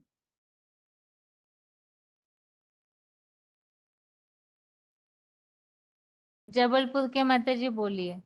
जी बहन जी, ओम शांति। 15 अगस्त के बारे में बोलूंगी बहन जी। हर साल हमारे देश में 15 अगस्त को स्वतंत्रता दिवस के रूप में मनाते हैं। यह दिन भारत के लिए बहुत खास दिन होता है, क्योंकि 15 अगस्त 1947 को भारत अंग्रेजों की गुलामी से स्वतंत्र हुआ था, आज़ाद हुआ था। तो क्या आज के दौर में हर मनुष्य आत्मा स्वतंत्र है, या आज भी किसी न किसी चीज की गुलाम है? तो आज हम समझेंगे कि स्वतंत्रता क्या है। क्या हम इसे वास्तविक स्वतंत्रता कहेंगे? नहीं। स्वतंत्रता अर्थात स्व का राज्य, माना आत्मा का राज्य। आत्मा का राज्य कर्मेंद्रियों पर। गीता में आया है, स्वधर्मे निधनम श्रेय परधर्मो भयावह। आज हमें अंग्रेजों की हुकूमत से आज़ादी तो मिल गई, परंतु आज भी हमारी आत्मा पंच तत्वों मतलब 5 विकारों की गुलाम नहीं है क्या? तो क्या हम इन 5 विकारों रूपी गुलामी से आजाद हैं? कहा भी जाता है, पराधीन सपने सुख नाही, करे विचार देखो मनमाही। तो विचार करें कि हमारी आत्मा स्वतंत्रता के भाव में स्थित है, या अपने आत्मा के मूल भाव में स्थित है। अगर स्व का भाव मान आत्मा का भाव है, तो माना आत्मा का भाव है, तो स्वतंत्रता है, नहीं तो परतंत्रता है। दुनिया में हर व्यक्ति आज किसी चीज का गुलाम है। हर चीज की गुलामी में जकड़ा हुआ है। कोई साधनों के गुलाम है, तो कोई इंद्रियों के गुलाम है, तो कोई खान पान के गुलाम है। तो हम खुद को स्वतंत्र कैसे कह सकते हैं? तो पहले हमें हमारी इन गलत आदतों से आजादी पानी है, तो वो आजादी हमें राजयोग से ही मिल सकती है। तो अभी हम स्वतंत्र नहीं हैं, बल्कि रावण की जेल में पड़े हुए हैं, सब बंधन में हैं। कहते हैं कि हम स्वतंत्र हैं, पर स्वतंत्रता का अर्थ कोई जानते ही नहीं। जब स्व को ही नहीं जानते, तो आत्मा को कैसे जानेंगे? तो आत्म तंत्र क्या होता है, परमात्म तंत्र क्या होता है, ये कैसे जानेंगे? अभी सच्ची स्वतंत्रता देने के लिए भगवान इस सृष्टि में आए हुए हैं। कहते भी हैं, भारत माता की जय, वंदे मातरम। तो जब माता है तो कोई पिता भी होगा ना। तो जिस भारत की हम बात करते हैं, वो भारत कोई जमीन जड़ जंगम नहीं, वो कोई चैतन्य भारत है, जिसकी महिमा करते हैं ना कि मेरा भारत महान। तो जड़ भूमि तो महान नहीं हो सकती ना, महान तो कोई व्यक्तित्व ही होगा, क्योंकि जब व्यक्ति महान काम करेगा तभी तो उसकी महानता है। अटल बिहारी वाजपेयी ने भी कहा है कि भारत कोई जमीन का टुकड़ा नहीं है, वो कोई जीता जागता राष्ट्रकुल है, कोई व्यक्तित्व है, तभी महानता होगी ना। तो 3 चीज की ही महानता होती है, समय, स्थान और आत्मा। तो समय को परिवर्तन करने वाली भी चैतन्य आत्मा ही होती है, क्योंकि आत्मा ही चैतन्य है, बाकी समय तो जड़ होता है ना। तो जैसे भारत को आजाद कराने में राष्ट्रपिता महात्मा गांधी का बहुत बड़ा योगदान रहा है, उसी प्रकार विश्व को परतंत्रता से स्वतंत्र कराने हेतु विश्व पिता चैतन्य भारत अर्थात शंकर राजयोग की शिक्षा की नींव डालते हैं, जिससे हर आत्मा आध्यात्मिक पढ़ाई अर्थात राजयोग से अपने मन को कंट्रोल करके अपनी इंद्रियों पर जीत पा सकती है, अर्थात अपने अंदर के 5 विकारों की गुलामी से स्वतंत्र हो सकती है। हम गाते भी हैं कि झंडा ऊंचा रहे हमारा विजय विश्व तिरंगा प्यारा, इसकी शान न जाने पाए चाहे जान भले ही जाए, विश्व विजय करके दिखलाए तब होवे प्रण पूर्ण हमारा, झंडा ऊंचा रहे हमारे। तो ये कोई स्थूल कपड़े के झंडे की बात नहीं है, लेकिन 3 शरीर रूपी वस्त्र हैं जो विश्व विजय करके दिखलाते हैं, जिनका नाम है ब्रह्मा विष्णु शंकर। और जो झंडे के बीच में अशोक चक्र दिखाते हैं वह है सृष्टि चक्र की यादगार। वो तो चरखे में, वो तो अशोक चक्र में 24 आरे दिखाते हैं, लेकिन यहाँ बाबा हमें बताते हैं कि जो हमारा चक्र है वो उसमें 4 आरे हैं, सतयुग त्रेता द्वापर कलयुग, जिसमें आधा स्वर्ग सतयुग त्रेता और आधा कलयुग और द्वापर नरक है। तो इसमें कुल टोटल मिला के 84 जन्म होते हैं। तो यह जो सुदर्शन चक्र है, सृष्टि चक्र है, 84 जन्मों का प्रतीक है। गीता में आया है, गीता में भी आया है, वासांसी जीर्णानि यथा विहाय नवानि गृह्णाति नरो पराणि तथा शरीराणि विहाय जीर्णानि संयाति नवानि देहि। अर्थात ये स्थूल रूपी कपड़ा की बात नहीं है, 3 जो शरीर ब्रह्मा विष्णु शंकर शरीर रूपी कपड़े हैं, ये विश्व विजय करके दिखलाते हैं। झंडे के 3 रंग 3 आत्माओं के कार्य के प्रतीक हैं। यह केसरिया रंग जो पहला है केसरिया रंग है जो पहले शंकर के कार्य को दर्शाता है, यह रंग क्रांति का प्रतीक है। दूसरा है सफेद रंग जो पवित्रता का प्रतीक है और यह विष्णु के कार्य को दर्शाता है। और तीसरा है हरा रंग जो ब्रह्मा के कार्य को दर्शाता है, सुख और शांति का प्रतीक है। इन तीनों शरीर रूपी कपड़ों द्वारा ही विश्व पिता इस कलयुगी दुनिया को सतयुगी दुनिया में परिवर्तन करते हैं और राम राज्य की स्थापना करते हैं, जहाँ पर सब स्वतंत्र सब सुखी रहते हैं, जिसके लिए गायन है, दैविक दैहिक भौतिक तापा राम राज्य कहूँ नहीं व्यापा। कहते हैं स्व परिवर्तन से विश्व परिवर्तन। तो हम स्व परिवर्तन कैसे करें, इसके लिए आध्यात्मिक विद्यालय से संपर्क कर सकते हैं, क्योंकि ये मुरली पॉइंट का थोड़ी सा बता रहे हैं जी। सबसे पहली स्वतंत्रता पुरानी देह के अंदर के संबंध से है। इस एक स्वतंत्रता से और सब स्वतंत्रता सहज ही आ जाती है। देह की परतंत्रता अनेक परतंत्रता को न चाहते हुए भी ऐसे बांध लेती है जो उड़ते पक्षी आत्मा को पिंजरे का पंछी बना देती है। पुराने देह व पुराने स्वभाव संस्कार व प्रकृति के अनेक प्रकार के आकर्षण वश व विकारों के वशीभूत होने वाली परतंत्र आत्मा तो नहीं हो, क्योंकि परतंत्रता सदैव नीचे की ओर ले जाती है और उतरती कला की तरफ ले जाती है। भारत को पहले सोने की चिड़िया भी कहा जाता था। सब देशों की नज़र भारत पर लगी थी। अभी भारत लोहे की चिड़िया बन गया है, तो भी विदेशियों की नज़र भारत पर ही है। सोना माना सच्चाई, सोने की चिड़िया माना अविनाशी खंड, क्योंकि भारत ही सत्य है और खंड विनाशी है, माना असत्य है, झूठ है। भारत को सोने की चिड़िया इसलिए भी कहा जाता है क्योंकि भारत ही स्वर्णिम सतयुगी भारत बनता है, परंतु अभी भारत पर दूसरे राज्यों की हुकूमत है, इसलिए अभी भारत लोहे की चिड़िया बन चुका है, दूसरे धर्म खंडों के कंट्रोल में आ गया है। तो अब लोहे की चिड़िया बन चुके भारत को भगवान निराकार शिव फिर से सोने की चिड़िया बनाने हेतु अवतरित हो चुके हैं और राजयोग की शिक्षा दे रहे हैं। राजयोग माना राजा बनने की पढ़ाई, जो कोई मनुष्य नहीं सिर्फ भगवान ही पढ़ा सकते हैं। यह पढ़ाई है ही स्वतंत्रता की, माना इंद्रियों पर स्व का राज्य। भगवान का नारा है स्वतंत्र रहो स्वतंत्र रहने दो। यहाँ तो सब अधीनता की ही पढ़ाई पढ़ाते हैं, जिससे भारत आज दूसरे खंडों का गुलाम बन चुका है। परंतु भगवान आकर राजा अर्थात स्वाधीनता माना कर्मेंद्रियों पर राज करना सिखाते हैं। देखा जाए तो सबसे ज्यादा राजाएं भारत पर ही हुए हैं, क्योंकि भगवान भारत में ही आते हैं और राजयोग से अपने मन पर कंट्रोल करने की शिक्षा देकर सतयुग की स्थापना कर रहे हैं। गीत भी गाते हैं कि जहाँ डाल डाल पर सोने की चिड़िया करती है बसेरा, वह भारत देश है मेरा। तो यह गायन भी अभी संगम का ही है, जबकि भगवान बाप आकर हमें सच्ची स्वतंत्रता का मतलब बताते हैं। और सच्ची स्वतंत्रता माना आत्मा का राज देह पर आत्मा का राज कर्मेंद्रियों को कंट्रोल करके और आत्मा पर राज करना, देह भान से अलग होना है। वहाँ तो वीरों ने कुर्बानियां दी हैं स्थूल शरीरों की, लेकिन यहाँ स्थूल शरीर की कुर्बानी की बात नहीं है, यहाँ देह भान छोड़ने की बात है। तो सच्ची स्वतंत्रता भगवान ही हमें दिला सकते हैं, और तो कोई दिला नहीं सकता है। स्वमाना आत्मा तो जो स्व स्थिति में रहने वाला है, वही हमें सच्ची स्वतंत्रता का मतलब बता सकते हैं और सच्ची स्वतंत्रता दिला सकते हैं। अधिक जानकारी के लिए आप आध्यात्मिक विश्वविद्यालय में आकर संपर्क कर सकते हैं कि असली स्वतंत्रता और सच्ची स्वतंत्रता क्या है। इसके बारे में जान के, अपने आत्मा को पहचान के, भगवान को पहचान के, और अपनी असली और सच्ची स्वतंत्रता मनाएं। ओम शांति बहन जी। ठीक है।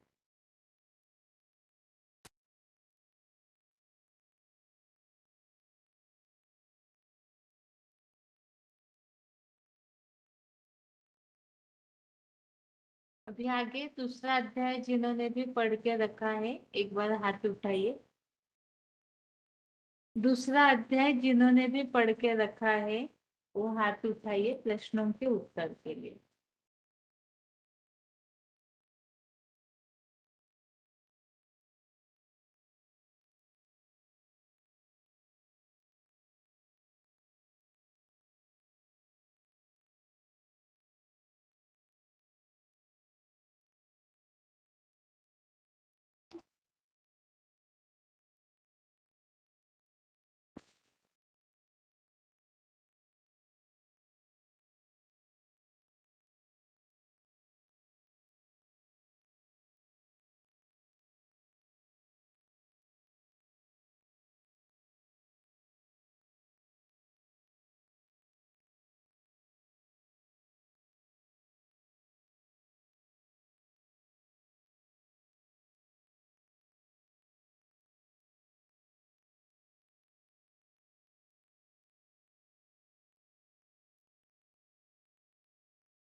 श्लोक में बात आई है कि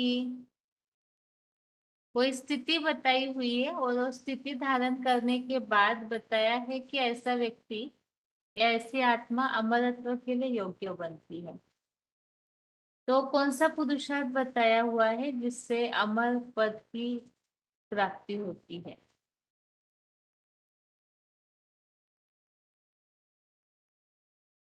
फोन अनम्यूट है। हेलो, हाँ जी। ये 15 नंबर श्लोक में आया है, क्योंकि न व्यथयन्ते ते पुरुषं पुरुषर्षभ समदुःख सुखं दुःखं सुखं धीरं समतत्वाय कल्पते।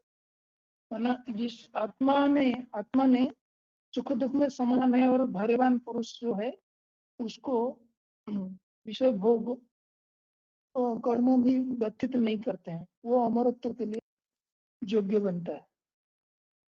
मुख्य बात है सुख दुख में समान रहने की बात है, और सुख दुख में समान रहने का अवस्था तब आता है जब आत्मा की योग युक्त स्टेज बनता है, तब वो सुख में और दुख में दोनों स्टेज में समान स्टेज में रहता है।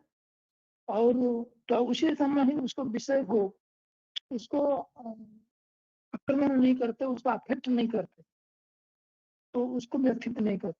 इसलिए वही आत्मा जो है वो स्थिर हो जाता है जब कोई अमरत्व स्टेज प्राप्त करता है। क्योंकि शरीर में क्षयता आता है, मन बुद्धि में क्षयता आता है। मन बुद्धि जब परम बन जाता है तो उसमें क्षयता नहीं होता है। क्षयता नहीं होने से आत्मा में हलचल नहीं, शरीर में हलचल नहीं, वही आत्मा अमरत्व स्टेज अर्थात देवत्व स्टेज को प्राप्त करता है। ठीक है, आगे और एक दो फोन अनम्यूट है। ये बताइए कि मुरली में इस प्रसंग में बाबा ने कोई बात बताई है? और ये श्लोक जो है हम किस चित्र में लागू कर सकते हैं? आगे और भी फोन अनम्यूट है, बताइए। हेलो दीदी, ओम शांति। दीदी मेरे को क्वेश्चन नहीं समझ आया, मैंने सुना नहीं। मैं तो ईश्वरीय संदेश वाला सुना रही थी।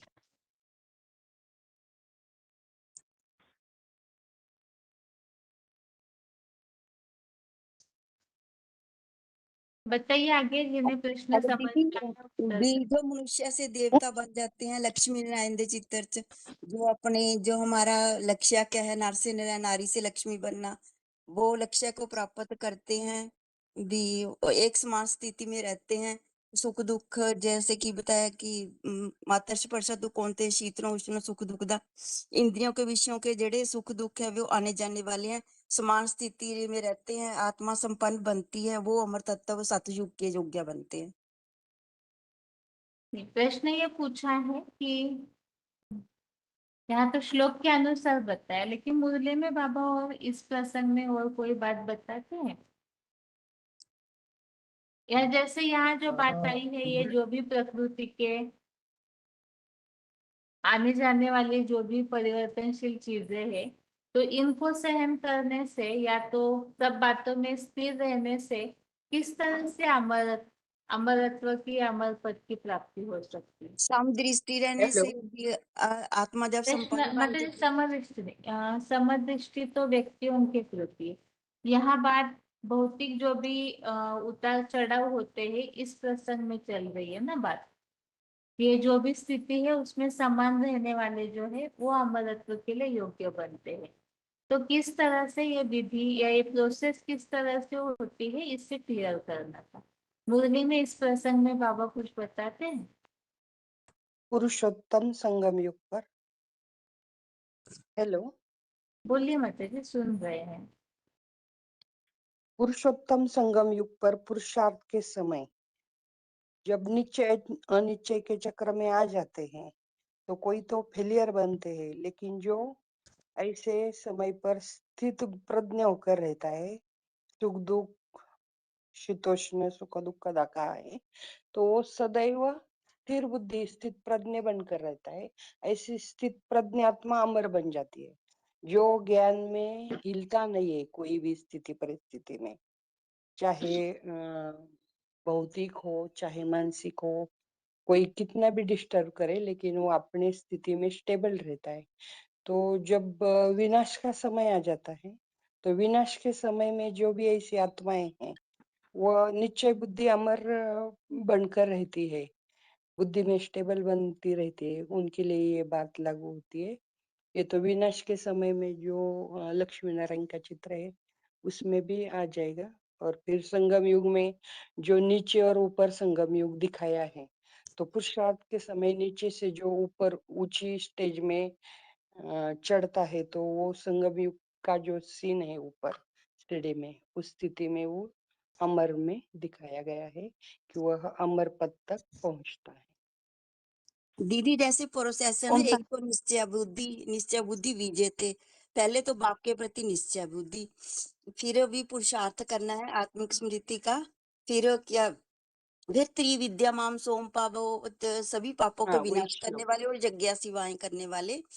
फिर जो 12 का 8 क्या है कि ये समान न उत्तेजित लोको लोकात न उत्तेजित है, जो किसी से भी उत्तेजित नहीं होता, किसी को दुख नहीं देता, ना किसी के दुख को महसूस करता है। ये प्रोसेस है सारा, और तभी हम अमर तत्व के योग्य बनेंगे स्वर्ग के। हाँ दीदी जी, हाँ हाँ ये बात पहले हम अपने ऊपर लागू कर सकते हैं कि हमारे जो भी शरीर है वहाँ तो अभी तमो प्रधान शरीर बन गया है, वहाँ तो सारे बीमारियां रोग ये सारे आते हैं। तो हमें बाबा जी बोलते हैं ना, अगर 106 डिग्री का अगर बुखार हो तो भी क्लास करना चाहिए, तो हमें कभी क्लास करना नहीं छोड़ना चाहिए। ये एक बात है। और दो है पुरुषार्थ की बात। बाबा बोले कि अभी क्या होता है ना, कोई तुम्हारा ग्लानि कर देता है, क्या अभी कुछ हो जाता है तो तुम्हें उसको पहले बाबा जो बोले हैं कि अगर ग्लानि हो रहा है किसी के बारे में भी, भगवान के बारे में हो चाहे भी जो भी ग्लानि हो रहा हो, क्योंकि अभी किसी का कुछ प्रत्यक्ष नहीं हुआ है ना, भगवान प्रत्यक्ष हुए हैं ना हम प्रत्यक्ष हुए हैं ना। इससे बाबा बोलते हैं निश्चय अनिश्चय क्यों चलता है, क्योंकि अभी जो भगवान जो आया आने वाला है वो नहीं आया है, जो देखे इन आंखों से जो सुने। तो सभी तो मान जाएंगे। तो अभी जब शुरू नहीं हुआ तो हमें क्या है, हमें ज्ञान और योग का आधार है ना। तो हमें जब पुरुषार्थ कम हो जाता है तो ज्ञान योग की आधार जो कम हो जाता है, तभी क्या होता है, हम प्रभावित हो जाते हैं किसी के बातों से। तो हमें ये बाबा बोले, ये इस बातों से हमें प्रभावित नहीं होना है, अचल रहना है, अटल रहना है। तो बाबा यहाँ बोले कि जो नया है ना, वो हिलेगी, डुलेगी, डूबेगी नहीं। मतलब हमने तो निश्चय अनिश्चय, माने अनिश्चय फिर निश्चय ऐसे आ जाते हैं, परंतु डोलते हैं। भगवान को हमने निश्चय किया है, भगवान को माना है, पुरुषार्थ किया है। बाबा बोले स्वल्पमप्यस्य धर्म से त्रायते महतभारत। थोड़ा भी अगर हमने इस धर्म को धारण किया है तो हम तो स्वर्ग में आ ही जाएंगे। इसीलिए बाबा बोलते हैं ये हिलना डोलना कब तक जारी रहेगा, जब तक बाबा का प्रत्यक्षता रूपी जन्म नहीं हुआ है, तब तक हमें स्टेबल रहना है। तो यहाँ जो हम लक्ष्मी नारायण के जो विनाश के बारे में जो था, वहां जो विनाश जब होता है, प्रत्यक्षता बम जब फोड़ता है ना, तभी क्या करते हैं, कन्या माता रूपी धरणी हिल जाती है। तो बाबा बोलते हैं ये यहाँ तुम्हें क्या करना है, ज्ञान को उधर अप्लाई करना है। और तुम्हारा जैसे बाबा बोलते हैं ना, जो अमृत वेले करते हैं वो अमर बनते हैं। अगर हम क्लास करेंगे रेगुलर तो हमारा आयु बढ़ेगा। तो हमें यहाँ अमृत वाला करना है, दास करना है, और बाबा को एक से सुनना है, सिर्फ बाबा से ही सुनना है। तो हम क्या करेंगे, अमरनाथ के अमर बच्चे बने रहेंगे। परंतु ये तो परिस्थितियां सारे, चाहे शरीर के हो, चाहे चारों ओर से हो, चाहे दूसरे दूसरे धर्मों वाले हों, जो भी हैं, तो यहाँ से तो परिस्थितियां आएंगी, परंतु हमें अचल रहना है, अडोल रहना है। ओम शांति। ओम शांति दीदी। एक मिनट माता जी, अगला प्रश्न पूछने दीजिए, सेम हो जाए। प्रश्न अगला ये है कि महाभारत युद्ध करना जरूरी है, तो उसका कोई फायदा यहाँ बताया हुआ है श्लोक में, क्या बताया हुआ है फायदा? महाभारत युद्ध से सबको प्रसारित होना ही पड़ेगा, ऐसे जो मुरलियों में बाबा ने बोला है। तो इस युद्ध से क्या फायदा या कौन सी प्राप्ति होती है, श्लोक में क्या बताया है इस प्रसंग में? इससे ही देह भान अगर छोड़ेंगे बताइए, तो 21,973, 17,170 मानसा के माता जी बताइए। दीदी ये तो स्वर्ग के स्वर्ग के गेट वह तभी खुलेंगे जब देहभान को छोड़ेंगे, और देहभान को छोड़ने के लिए युद्ध के मैदान में उतरना ही पड़ेगा, क्योंकि ये मायावी युद्ध है, और इस मायावी युद्ध में सबसे बड़ा शत्रु है देहभान। अगर देहभान को छोड़ेंगे तभी युद्ध के मैदान में उतर सकेंगे, तभी महाभारत में फायदा होगा। दीदी जी यहाँ स्वर्ग दोनों के तरफ का गेट खुलेंगे। दीदी जी यहाँ जो है दोनों तरफ के फायदा, बाबा बोले कि बिना gateway to heaven is Mahabharat. अगर तुझे स्वर्ग में जाना है तो तुझे महाभारत युद्ध से प्रसारित होना ही पड़ेगा। अगर तू महाभारत युद्ध से प्रसारित नहीं होगा तो तू स्वर्ग में नहीं जा सकता। और यहाँ दोनों बात बाबा बता रहे हैं, अगर तू युद्ध करते करते हार भी जाता है तो इस पृथ्वी लोक की प्राप्ति करेगा। अगर तू जीतेगा तो स्वर्ग को जाएगा। तो दोनों तरफ से तुझे फायदा है, परंतु इस फायदा के लिए तुझे जो काम क्रोध लोभ मोह अहंकार रूपी जो युद्ध है तुम्हारे अंदर है, उसे तुझे ज्ञान के आधार से लड़ना ही पड़ेगा। बिना लड़ाई से तुझे कुछ भी प्राप्ति नहीं होगा। दीदी 2:37 और 38 में बताया हुआ है कि अगर जो लड़ते लड़ते मतलब हौसले से लड़ते लड़ते मौत को पाई तो स्वर्ग पाएगा, और अगर जीतेगा तो धरणी के सुख जो धरणी का ऐश्वर्य है वो भोगा, क्योंकि gateway to heaven Mahabharat. तो जब तक महाभारत युद्ध से पसार नहीं होंगे तब तक हम स्वर्ग के गेट में नहीं जा सकते। कहते ना विजय तेरा जन्म सिद्धाधिकार है, कहते ना सत्य कभी पराजित नहीं हो सकता है, परेशान हो सकता है। तो सत्य की लड़ाई लड़ने में कितना भी मतलब बीच में पेपर आए, लेकिन हमारा विजय तो निश्चित ही है।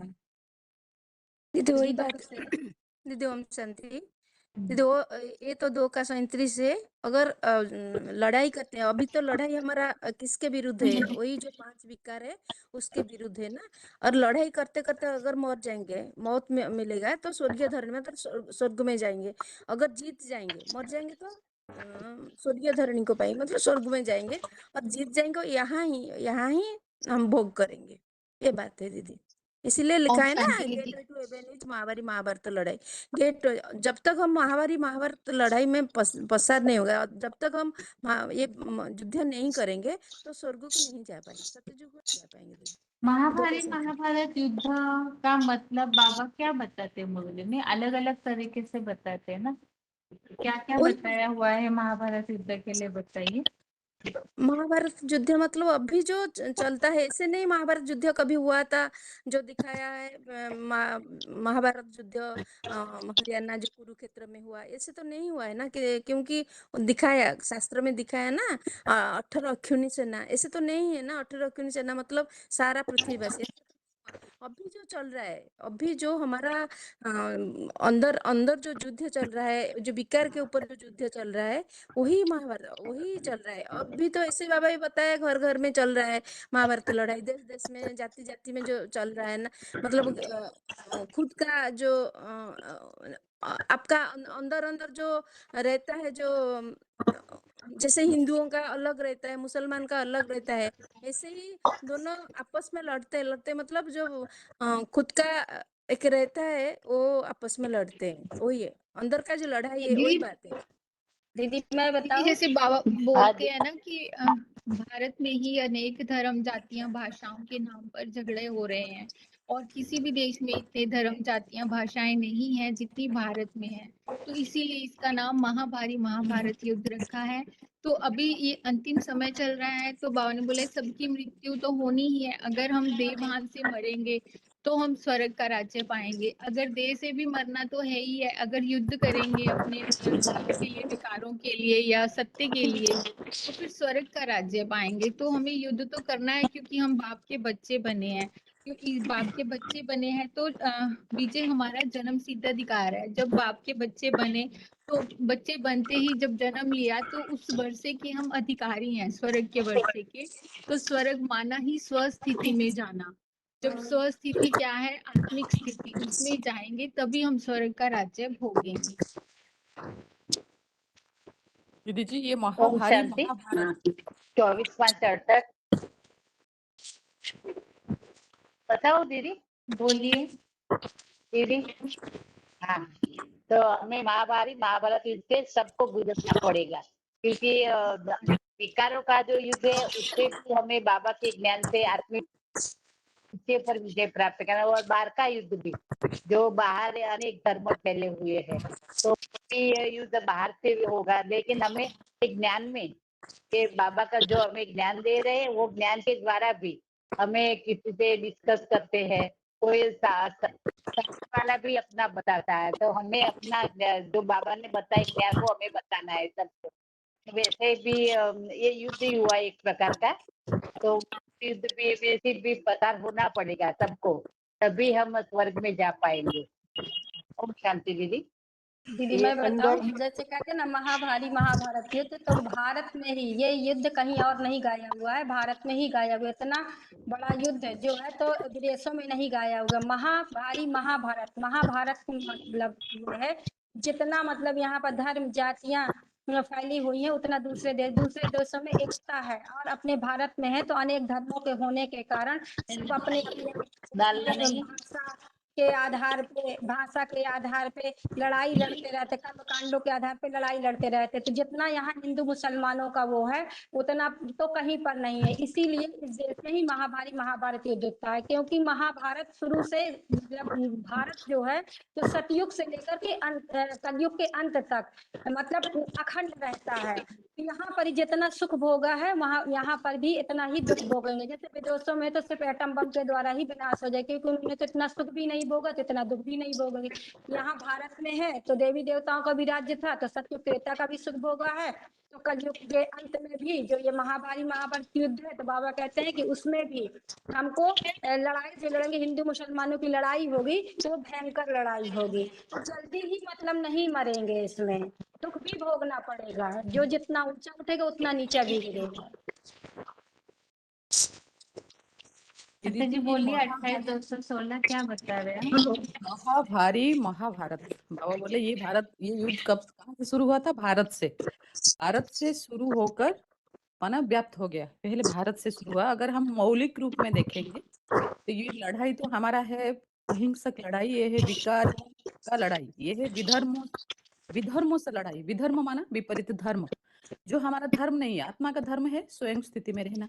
हम अपने आत्मा को भूले, देहभान में आए, तो जो जो धर्म पिताएं आए उसके संग के रंग में हम आए। जैसे कि हम कोर्स में जब पढ़ते हैं तो कामी इस्लामी, जैसे लोभी जो मुसलमान, ये सारे है ना, जो काम क्रोध लोभ मोह अहंकार, ये सारे गुण हमारे अंदर नहीं थे। जब भगवान आए थे ये सारे गुणों से परे हम गुणातीत कलातीत बना के गए थे।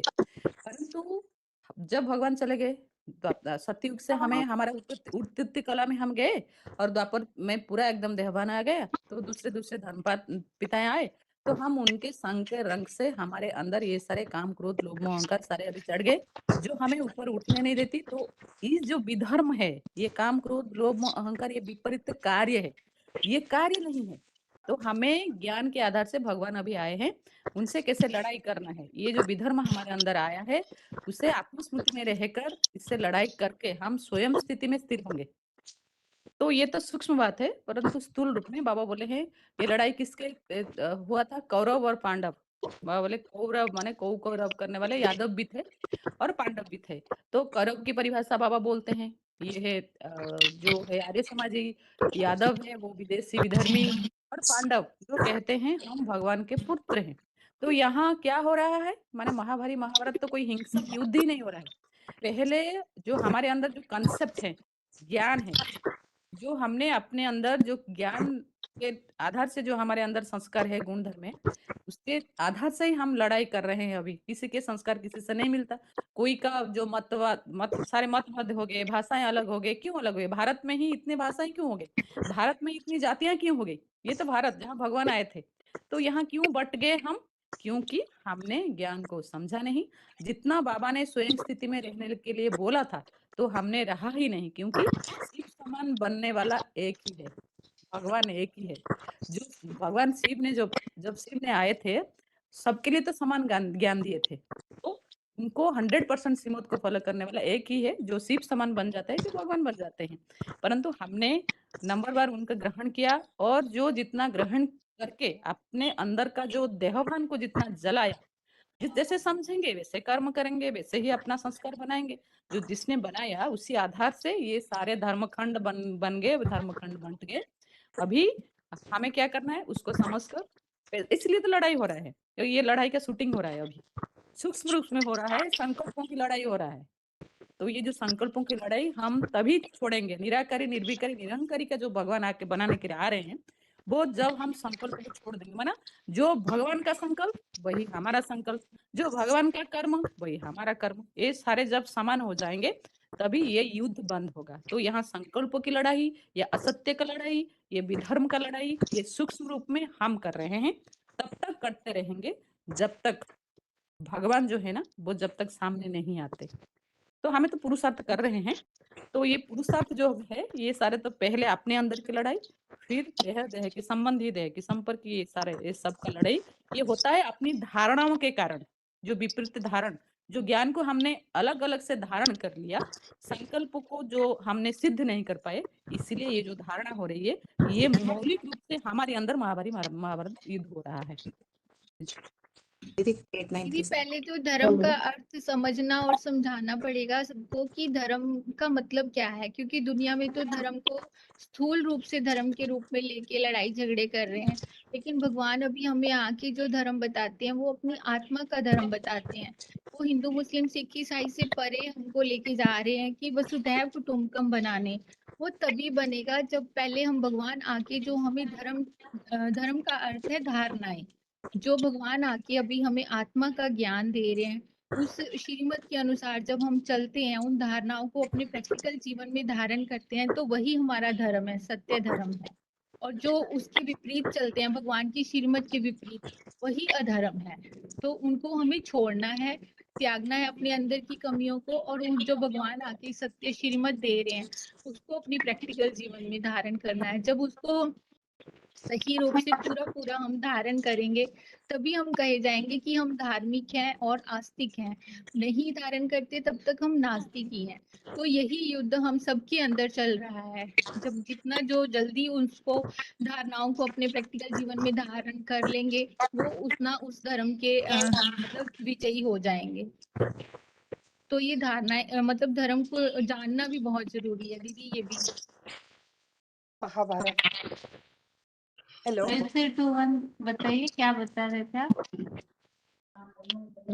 तो पहले ये जो अपने अंदर धारण करना है, मतलब आत्मा को स्वस्थ स्थिति में जाने से जो उसका जो नीच गुण धर्म है उस स्थिति में स्थित होगा आत्मा पहले, तो स्वयं के ऊपर विजय पाएगा। तो स्वयं के ऊपर विजय पाने से उसका जब इंद्रिय पर विजय होगा, उसका आधार है ज्ञान की लाइट माइट के आधार पर चलना। उसके बाद याद के आधार से कर्मेंद्रियों पर जिस स्व स्थिति पर कंट्रोल होगा, स्वयं के कर्मेंद्रियों पर कंट्रोल होने से स्वराज्य स्थापन होता है। स्वराज्य स्थापन होने के बाद जो भगवान जो आकर के स्वराज्य बनाने के लक्ष्य देते हैं कि तुमको लक्ष्मी नारायण के राज्य में जाना है, लक्ष्मण जैसा बनना है। अर्थात आज के समाज जो है वो जिस स्टेज में पड़ा है उस कारण से दुखी है। जैसे कि सारे जगह में बाहुबल के आधार से, धन के बल के आधार से शासन चल रहा है, तो सारे दुनिया उस कारण से दुखी है और प्रजातंत्र शासन चल रहा है, क्योंकि यहाँ प्रजा ही प्रजा के ऊपर कंट्रोल कर रहा है। उसको राजतंत्र स्थापन करना है। मतलब ये जो कर्मेंद्रियों के राजा प्राप्त करने से सृष्टि पर राजतंत्र को लाना है, भगवान का ये लक्ष्य है। तो लक्ष्मी नारायण का लक्ष्य दिया। पहले व्यक्तिगत लेवल में जब ये लड़ाई लड़ करके व्यक्ति अपना स्वस्थिति में धारण करके नर से नारायण स्टेज प्राप्त करता है, साथी में सहयोगिनी शक्ति में लक्ष्मी आती है, तो वो धारणा शक्ति पूर्ण धारणा को प्राप्त कराती है। इस आधार से लक्ष्मण जैसा जीवन बनता है। उससे पहले इस दुनिया में सन्यासियों का बोलबाला है, ये तो मुसलमान क्रिश्चियनों का जैसा व्यभिचारियों का बोलबाला चल रहा है। तो वो राज्य चलने से संसार दुखी हो रहा है।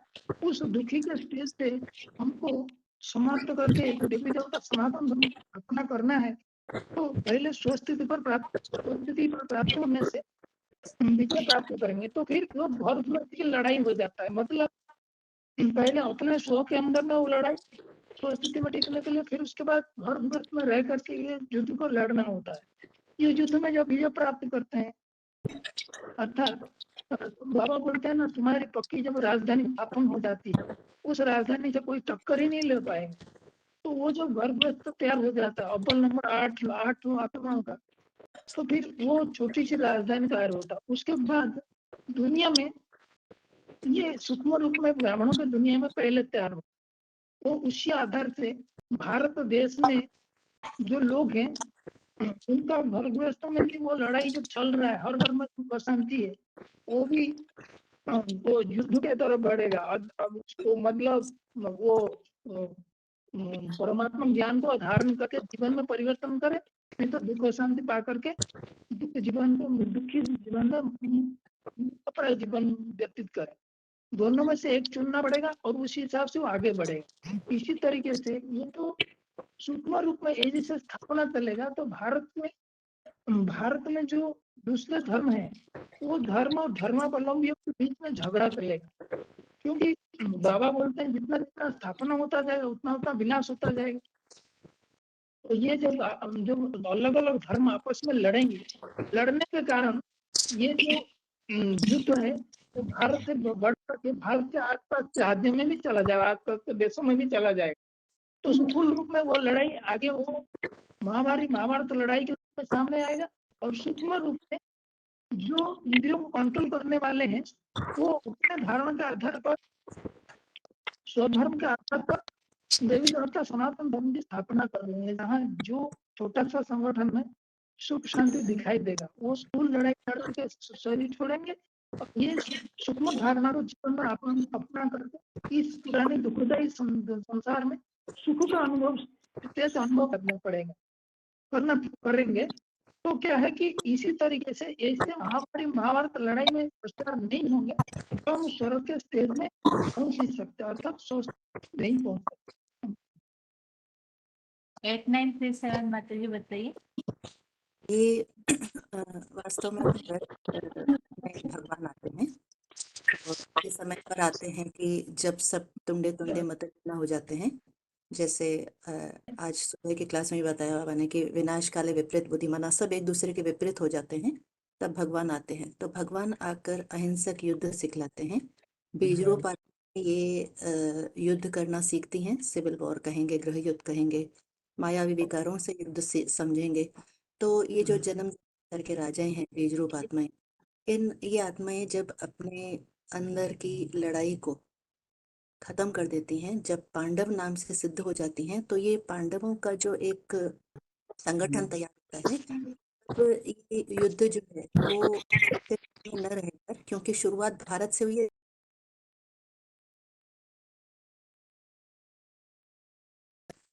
हाँ, तो ये युद्ध फैल कर जब बाहर जाएगा, जैसे अपने अपने कर्मों के अनुसार जो कौरव सिद्ध होंगे, यादव सिद्ध होंगे, जैसे जैसे जो बाबा ने परिभाषा बताई है, यादव वो हैं जो भगवान को जानते भी नहीं है, मानते भी नहीं है, और कौरव वो हैं जो जानते तो है लेकिन मानते नहीं है। तो जब ये पांडवों की जो संख्या है, जैसे बाबा ने कहा है कि जनता पार्टी में संवादहीनता की बहुत भारी कमी है, तो माना जब सब एकजुट हो जाएंगे, वसुधैव कुटुंबकम का एक छोटा रूप तैयार हो जाएगा, तब ये जो और कौरव हैं, जैसे बाबा ने बताया कि ये लोग आपस में लड़ मरेंगे। तो ये एक जैसे कहेंगे इंस्पिरेटिंग पार्टी जो है, जो पांडव जब एक हो जाएंगे तो एक अपने योग के आधार पर, क्योंकि जब तक असुरों का नाश नहीं होता है तब तक स्वर्ग आकर भी कोई फायदा नहीं है, वसुधैव कुटुंबकम की कोई अनुभूति नहीं होगी। तो इसीलिए यही प्रेरणा के आधार पर, क्योंकि उनको भी खत्म होना ही है, क्योंकि असुर और देव एक साथ तो रह नहीं सकते, स्वर्ग और नरक का यही फर्क है। ये तो समय पाठ चलता है, अपने अपने कर्मों के अनुसार, अपने अपने स्वभाव संस्कार के अनुसार सारे सिद्ध होते हैं। तो ये जब पांडव एक साथ हो जाएंगे तब यादव और कौरव ये सामना करेंगे, और योग बल के आधार पर जो पांडव है वो तो हथियार उठाएंगे नहीं, वो तो लड़ाई लड़ेंगे नहीं, क्योंकि उनको तो अपने ज्ञान के ऊपर, भगवान बाप के ऊपर ऐसा निश्चय है कि वो योग के आधार पर विश्व की बादशाही पाएंगे, जिसको यहाँ भी बताया है कि सिविल वॉर द्वारा अनायास प्राप्त हुए और खुले हुए स्वर्ग के द्वार वाले, माना 2 के 32 में। तो आदि सनातन देवी देवता धर्म की स्थापना हो जाएगी अल्लाह अवल दीन के द्वारा, और बाकी जो आत्माएं हैं जो और धर्म वाले हैं, जिनके अपने अपने संस्कार वो बदल नहीं पाते अधूरे ज्ञान उठाने के कारण या तो विरोधी होने के कारण, तो उन सबका विनाश हो जाएगा। इस तरीके से इस वॉर को बताया गया है। वास्तव में शुरुआत यहाँ से हुई, अहिंसक रूप से होती है, और ये बढ़ते बढ़ते हिंसक युद्ध बन जाता है। ओम शांति। ठीक है। हाँ, तभी सभी का नीचे किया है, और श्लोक का प्रसंग बताया जाएगा आपको। दूसरे अध्याय में से ही विशेषकर श्लोक होंगे। प्रयास कीजिए कि बिना देखे श्लोक बताएं। जिन्हें याद आ रहा है वही बताइए, बाकी बिना देखे श्लोक बताएं, इसका जरूर प्रयास कीजिए।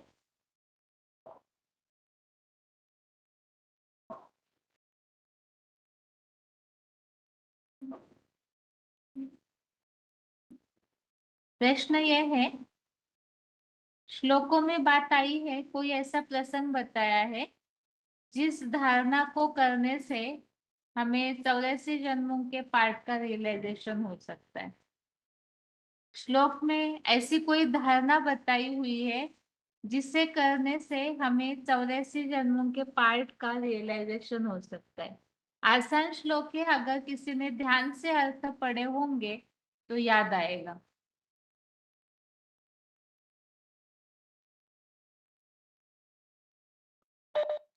हेलो। हाँ जी। ये 2 का 53 है। श्रुति भी प्रतिपन्ना थे जदा स्थायिति निश्चला समाधो अचला बुद्धि सदा जोगम अबापस्से। ठीक है, बताइए माता जी। दीदी मैं तो 2 की 40 के हिसाब से उठाई थी। नेहा विक्रमनाशवस्ति आत्मिक स्थिति का अभ्यास करेंगे तो अपने आदि मध्य अंत के ज्ञान को जानेंगे। नेहा विक्रमनाशवस्ति प्रत्यवायो न विद्यते स्वल्पमपि अस्य धर्मस्य रहते महत्वः। वास्तव में वो जो 53 है उसमें स्पष्ट किया है बाबा ने कि श्रुतियों से भ्रमित बुद्धि जो है वो परमात्मा की याद में अगर स्थिर हो जाती है तो 84 जन्मों के मंथन में लगेगी बुद्धि और समाधिगत स्थिति को पा लेंगे इस तरह से। जी दीदी। आगे अगला प्रश्न है,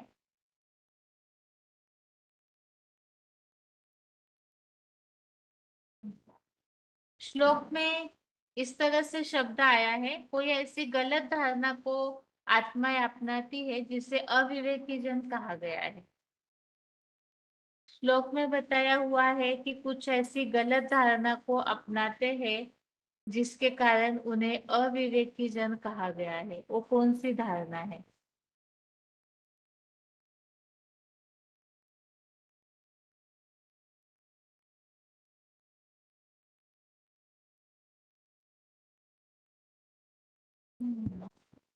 हाँ जी, यमिमां पुष्पितां वाच प्रवदन्ति विपश्चित वेद वेदराता पार्थ नान्य दस्तिति वादिन। मतलब इसमें तो जो अविवेकी जन बताया गया, जो माने दूसरों की जो फुल्ली फुलाई बात है, या क्या बताया था उसका मतलब, दूसरों का जो कहने बातों पर जो प्रभावित हो जाते हैं, मतलब दूसरों का जो एडिफिकेशन होता है ना, उस बातों में जो प्रभावित हो जाते हैं, मतलब दूसरों की माने यही सब जो बात बोलते हैं, जिस बात पर आपको खुशी आता है वो आपका बहुत एडिफाई करते हैं, तो उसी बातों में आप प्रभावित हो जाना। तो इसी प्रकार था शायद, तो यामिमां पुष्पितां वाच प्रवदन्ति विपश्चित वेद वेदरता पार्थ नान्य दस्तिति वादिनी। वेद वाद विवाद में लिप्त रहने हाँ, सिवाय वेद दूसरा मार्ग नहीं है, ऐसे कहने वाले अविवेकी जन है और ये बहुत ऐसी मीठी मीठी वाणी बोलते हैं इस तरह से। माता जी बताइए 21,973 श्लोक 2 का आता है तो 42 है ना, यामिमा पुष्पिता वाच प्रबोधन्ति विपश्चिता। वही मतलब बीके वाला जो होता है ना, बहुत मीठी मीठी वाणी बोलते हैं ना, लेकिन वेद वेद वेद मतलब वही जानकारी जो बीके का जो पेपर का मुरली है, उसमें तो किसी को कुछ ज्ञान नहीं है, वो समझते नहीं है, लेकिन ऐसे ही मीठी मीठी बात बोलते हैं। वो समझते नहीं लेकिन सबको समझाने के लिए ये करते हैं। मंदिर पूजा, ऐसे तो पूजा मंदिर जाना ये तो मना करते हैं बाबा, लेकिन वो जाते हैं, पूजा भी करते हैं, सब कुछ करते हैं, घर प्रतिष्ठा ऐसे सब करते हैं, उसमें ही लिप्त रहते हैं। लेकिन यहाँ मंदिर जाने की बात, नहीं, मतलब यहाँ यहाँ तो ब्रह्मा के मंदिर की बात बोली हुई है, इस हिसाब से बोल रहे हैं आप? हाँ, वो तो जाते हैं यही हिसाब से, वो जाते हैं ना मंदिर, ऐसे मना तो करते हैं जाना नहीं, लेकिन घर में जो दीपावली आता है, रक्षाबंधन आता है, वो सब मनाते हैं ना, जैसे ऐसे यही हिसाब से मैं बोल रही हूँ। अविवेकी जन इन्हें किस कारण से बोला हुआ है? मुरलिया पढ़ते हैं ना, जो बोला है वेद वाद विवाद में लिप्त रहने के सिवाय दूसरा मार्ग नहीं, मतलब मुरली पढ़ने में तो इंटरेस्ट रखते ही है ना, तो उन्हें अविवेकी जन क्यों कहा गया है? दीदी समझते नहीं है ना बाबा, जैसे बोलते हैं ना दीपावली, ऐसे दीपावली मनाना नहीं, छत के ऊपर भी जाकर दीपमाला को दिखना नहीं, लेकिन वो तो नीचे मनाते हैं, ऐसे तो मुरली पढ़ते हैं, लेकिन उनको समझ में नहीं आता है जो भी सही बात है उनको समझ।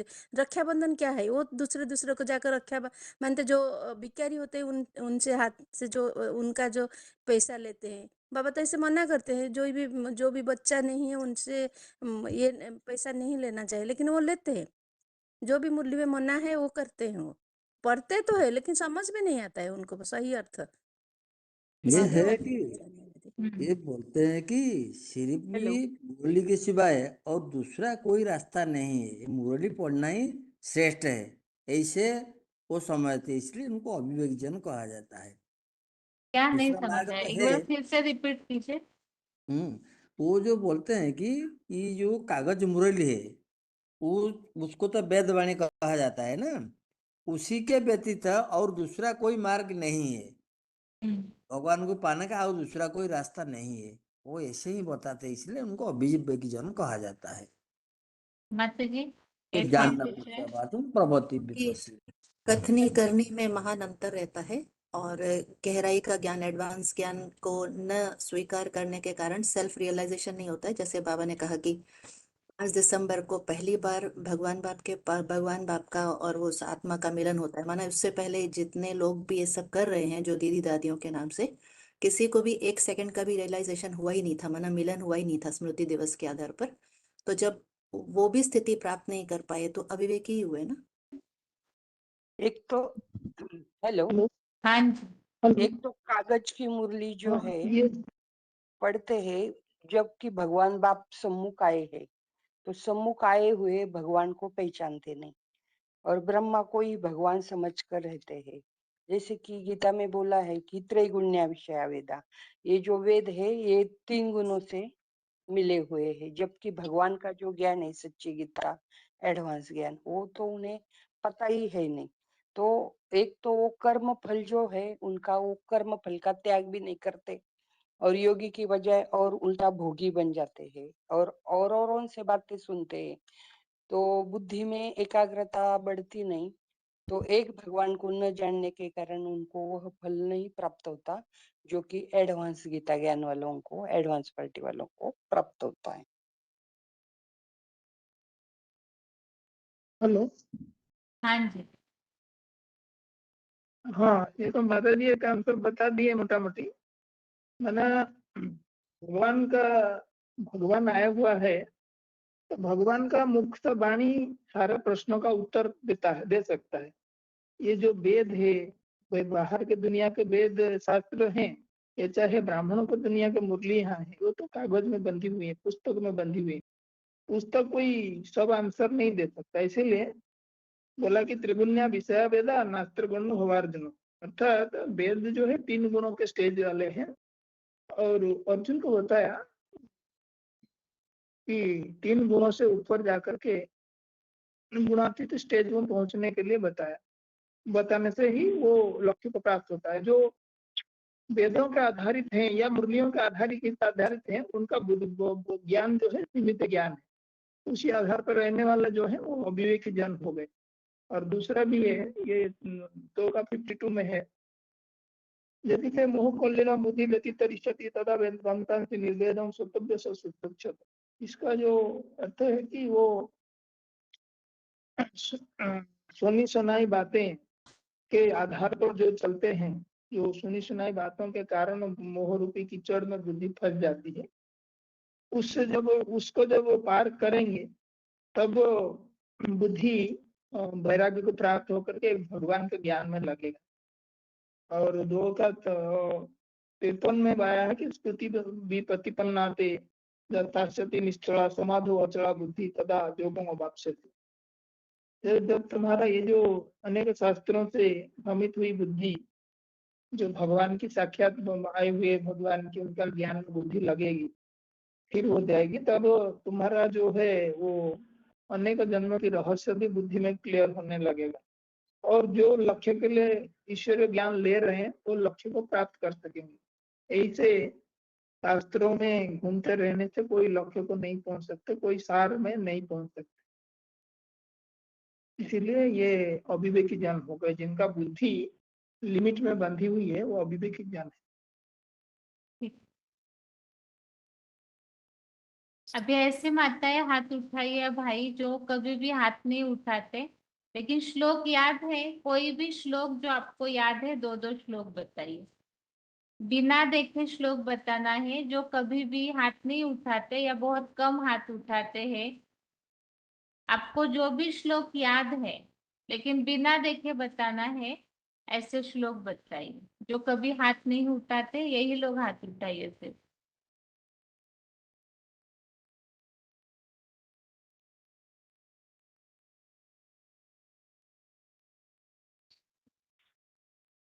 बताइए माता जी। हम बताते हैं दीदी। दशंसी यानी अथा विहाया नरे गिरिनी नरो प्राणी तथा करीबनी विहाया दिनानी क्रांति नवानी देही नैनम छिंदांति शास्त्र नैनम दहती पावक नैनम शास्त्र दहती पावक।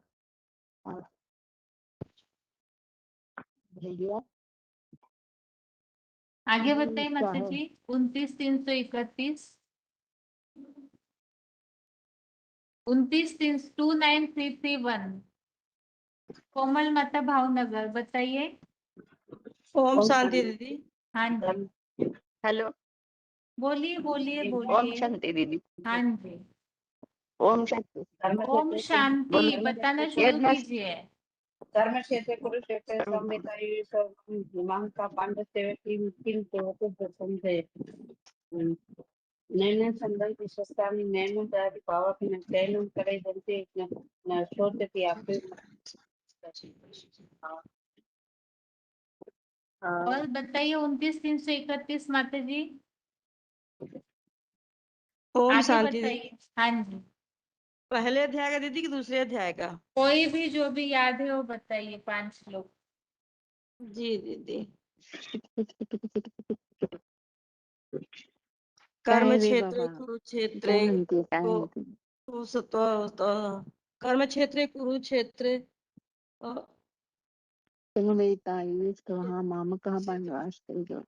दूसरा कोई बताओ। माता जी अगर रुकेंगे तो अगला फोन अनम्यूट करेंगे, हम टाइम वेस्ट होता है। ठीक है दीदी, अगला फोन कर ओम लीजिए। शांति। हाँ जी, ओम शांति दीदी। बोलिए बोलिए। 20,340 धर्मक्षत्रे कुरुक्षेत्रे समवेता युवत्साः मामकः पाण्डवानीकं किम कुर्वत संजय। यद्न शिष्टा सिनासन्तो मुच्यन्ते सर्वकिल्बिषयी भुञ्जते तोगं पापाये पचन्त्यात्मकारणात् यत् करोसि यदस्नासि यज्जुहोसि ददासि यत् पचासि कौन्तेय तत्कुरु स्वमदर्पणम् अहं वैष्णवरो भूत्वा प्राणिनां देहमाश्रिता प्राणापान समायुक्त पचान्यन्नं चतुर्विधम्। ठीक है, ओम सन। आगे बताइए। अगला फोन अनम्यूट है 30,478। ओम शांति दीदी। अंतवंत इमे देहा नित्य सुप्ता शरीरिणी अनासीनो प्रमयस्त तस्माकं युद्धस्य भारत नैनं छिन्दति शस्त्राणि नैनं दहति पावकः न चेन क्लेदयन्ति आपः शोषयितुं मारुतः देहे नित्य अवध्योये देहे सर्वस्य भारत तस्मात् सर्वाणि भूतानि न तुम शोचितुम् अर्हसि। ओम शांति। आगे बोलिए। ओम शांति दीदी। ओम शांति दीदी। यदा यदा धर्मस्य ग्लानिर् भवति भारते अभ्युत्थानं धर्मस्य तदा आत्मानं संजामि। यहाँ धर्म क्षेत्रे कुरुक्षेत्रे समवेतायु तस्मै मम एका पांडवा सच किम कुर्वन्ते संजय बसान। आगे बताइए माता जी। ओम शांति। युद्ध मनुष्य विक्रांत उत्तमोजश्च वीर्यवान् समुद्र द्रौपदेश्च सर्व एव महारथ अस्माकं तु विशिष्टा एतानि बोधो द्विजोत्तम नायक मम सैन्यस्य संगार्थ तान् तान् तान् तान् तान् गलत हो गई दीदी, नेक्स्ट बोल रहे तान् ब्रमीते भवान् भीमश्च कर्णश्च रूपश्च समितेजय अशोस्तमा विकर्णश्च समदस्ति स्वयं च अन्य च बहवः सुरा मध्यस्थे त्यक्त जीविताः नाना शस्त्र प्रहरण सर्वे युद्ध विशारदा अपर्याप्त तत् अस्माकं बलं भीष्म विरकितं पर्याप्त तु इदं तेषां बलं भीम विरकितम्। ओम शांति। बोलिए माता जी, आगे बोलिए बोलिए जल्दी। ओम शांति। Roll number 29505। इदं तु ते गुह्यतमं प्रवक्ष्यामि अनसूयवे ज्ञान विज्ञान सहितं यत् ज्ञानस्य मुख्यस्य अस्ति भात् राजविद्या राजगुह्यं पवित्रम् इदम् उत्तमं प्रत्यक्ष भगमं धर्म्यं सुसुखं कर्तुम् अव्ययम् अश्रद्धाना पुरुषा धर्मस्य अस्य परन्तप अप्राप्य मां निवर्तन्ते मृत्यु संसार वर्तन् मया ततं इदं सर्वं जगत् अव्यक्तमूर्तिना मस्तानि सर्वभूतानि न च अहं तेषु अवस्थितः न च मस्तानि भूतानि पश्यामि योगम् ईश्वरं भूतभूतो न च सुतस्तु मम आत्मा इति भावना यथा एतत्स्थितो नित्यं सर्वत्र गोमोह तथा सर्वाणि भूतानि मत्तानि रोल नंबर बताइए अपना। सर्वभूतानि। आगे बोलिए। हाँ जी, ओम शांति। बोलिए बोलिए बोलिए भाई बोलिए। हेलो। हाँ जी बोलिए। आवाज आ रही है? हाँ जी, बोलिए। हाँ, हमारा नंबर है 12/4/29 और ग्वालियर मधुबन। लोग है यदा यदा धर्मस्य ग्लानिर्भवति भारत अभ्युत्थानम् अधर्मस्य तदा आत्मानं सृजामः परित्राणां साधूनां विनाशाय च दुष्कृतां धर्म संस्थापनाय संभवामि युगे युगे। असंशय्यं महाबाहु मनोदुर्गम चलम अभ्यास सेन तु कौन्तेय वैराग्येन च गृह्यते श्रेयान् स्वधर्मो विगुणः परधर्मात् स्वनिष्ठः स्वधर्मे निधनं से परधर्मो भयावह क्रोधात् भवति सम्मोहात् स्मृति विभ्रम स्मृति भ्रंशात् बुद्धिनाशो बुद्धिनाशात् प्रवर्तयते। ओम शांति। आगे बोलिए माता जी। हाँ दीदी, मैं 29/340 क्या बोलिए।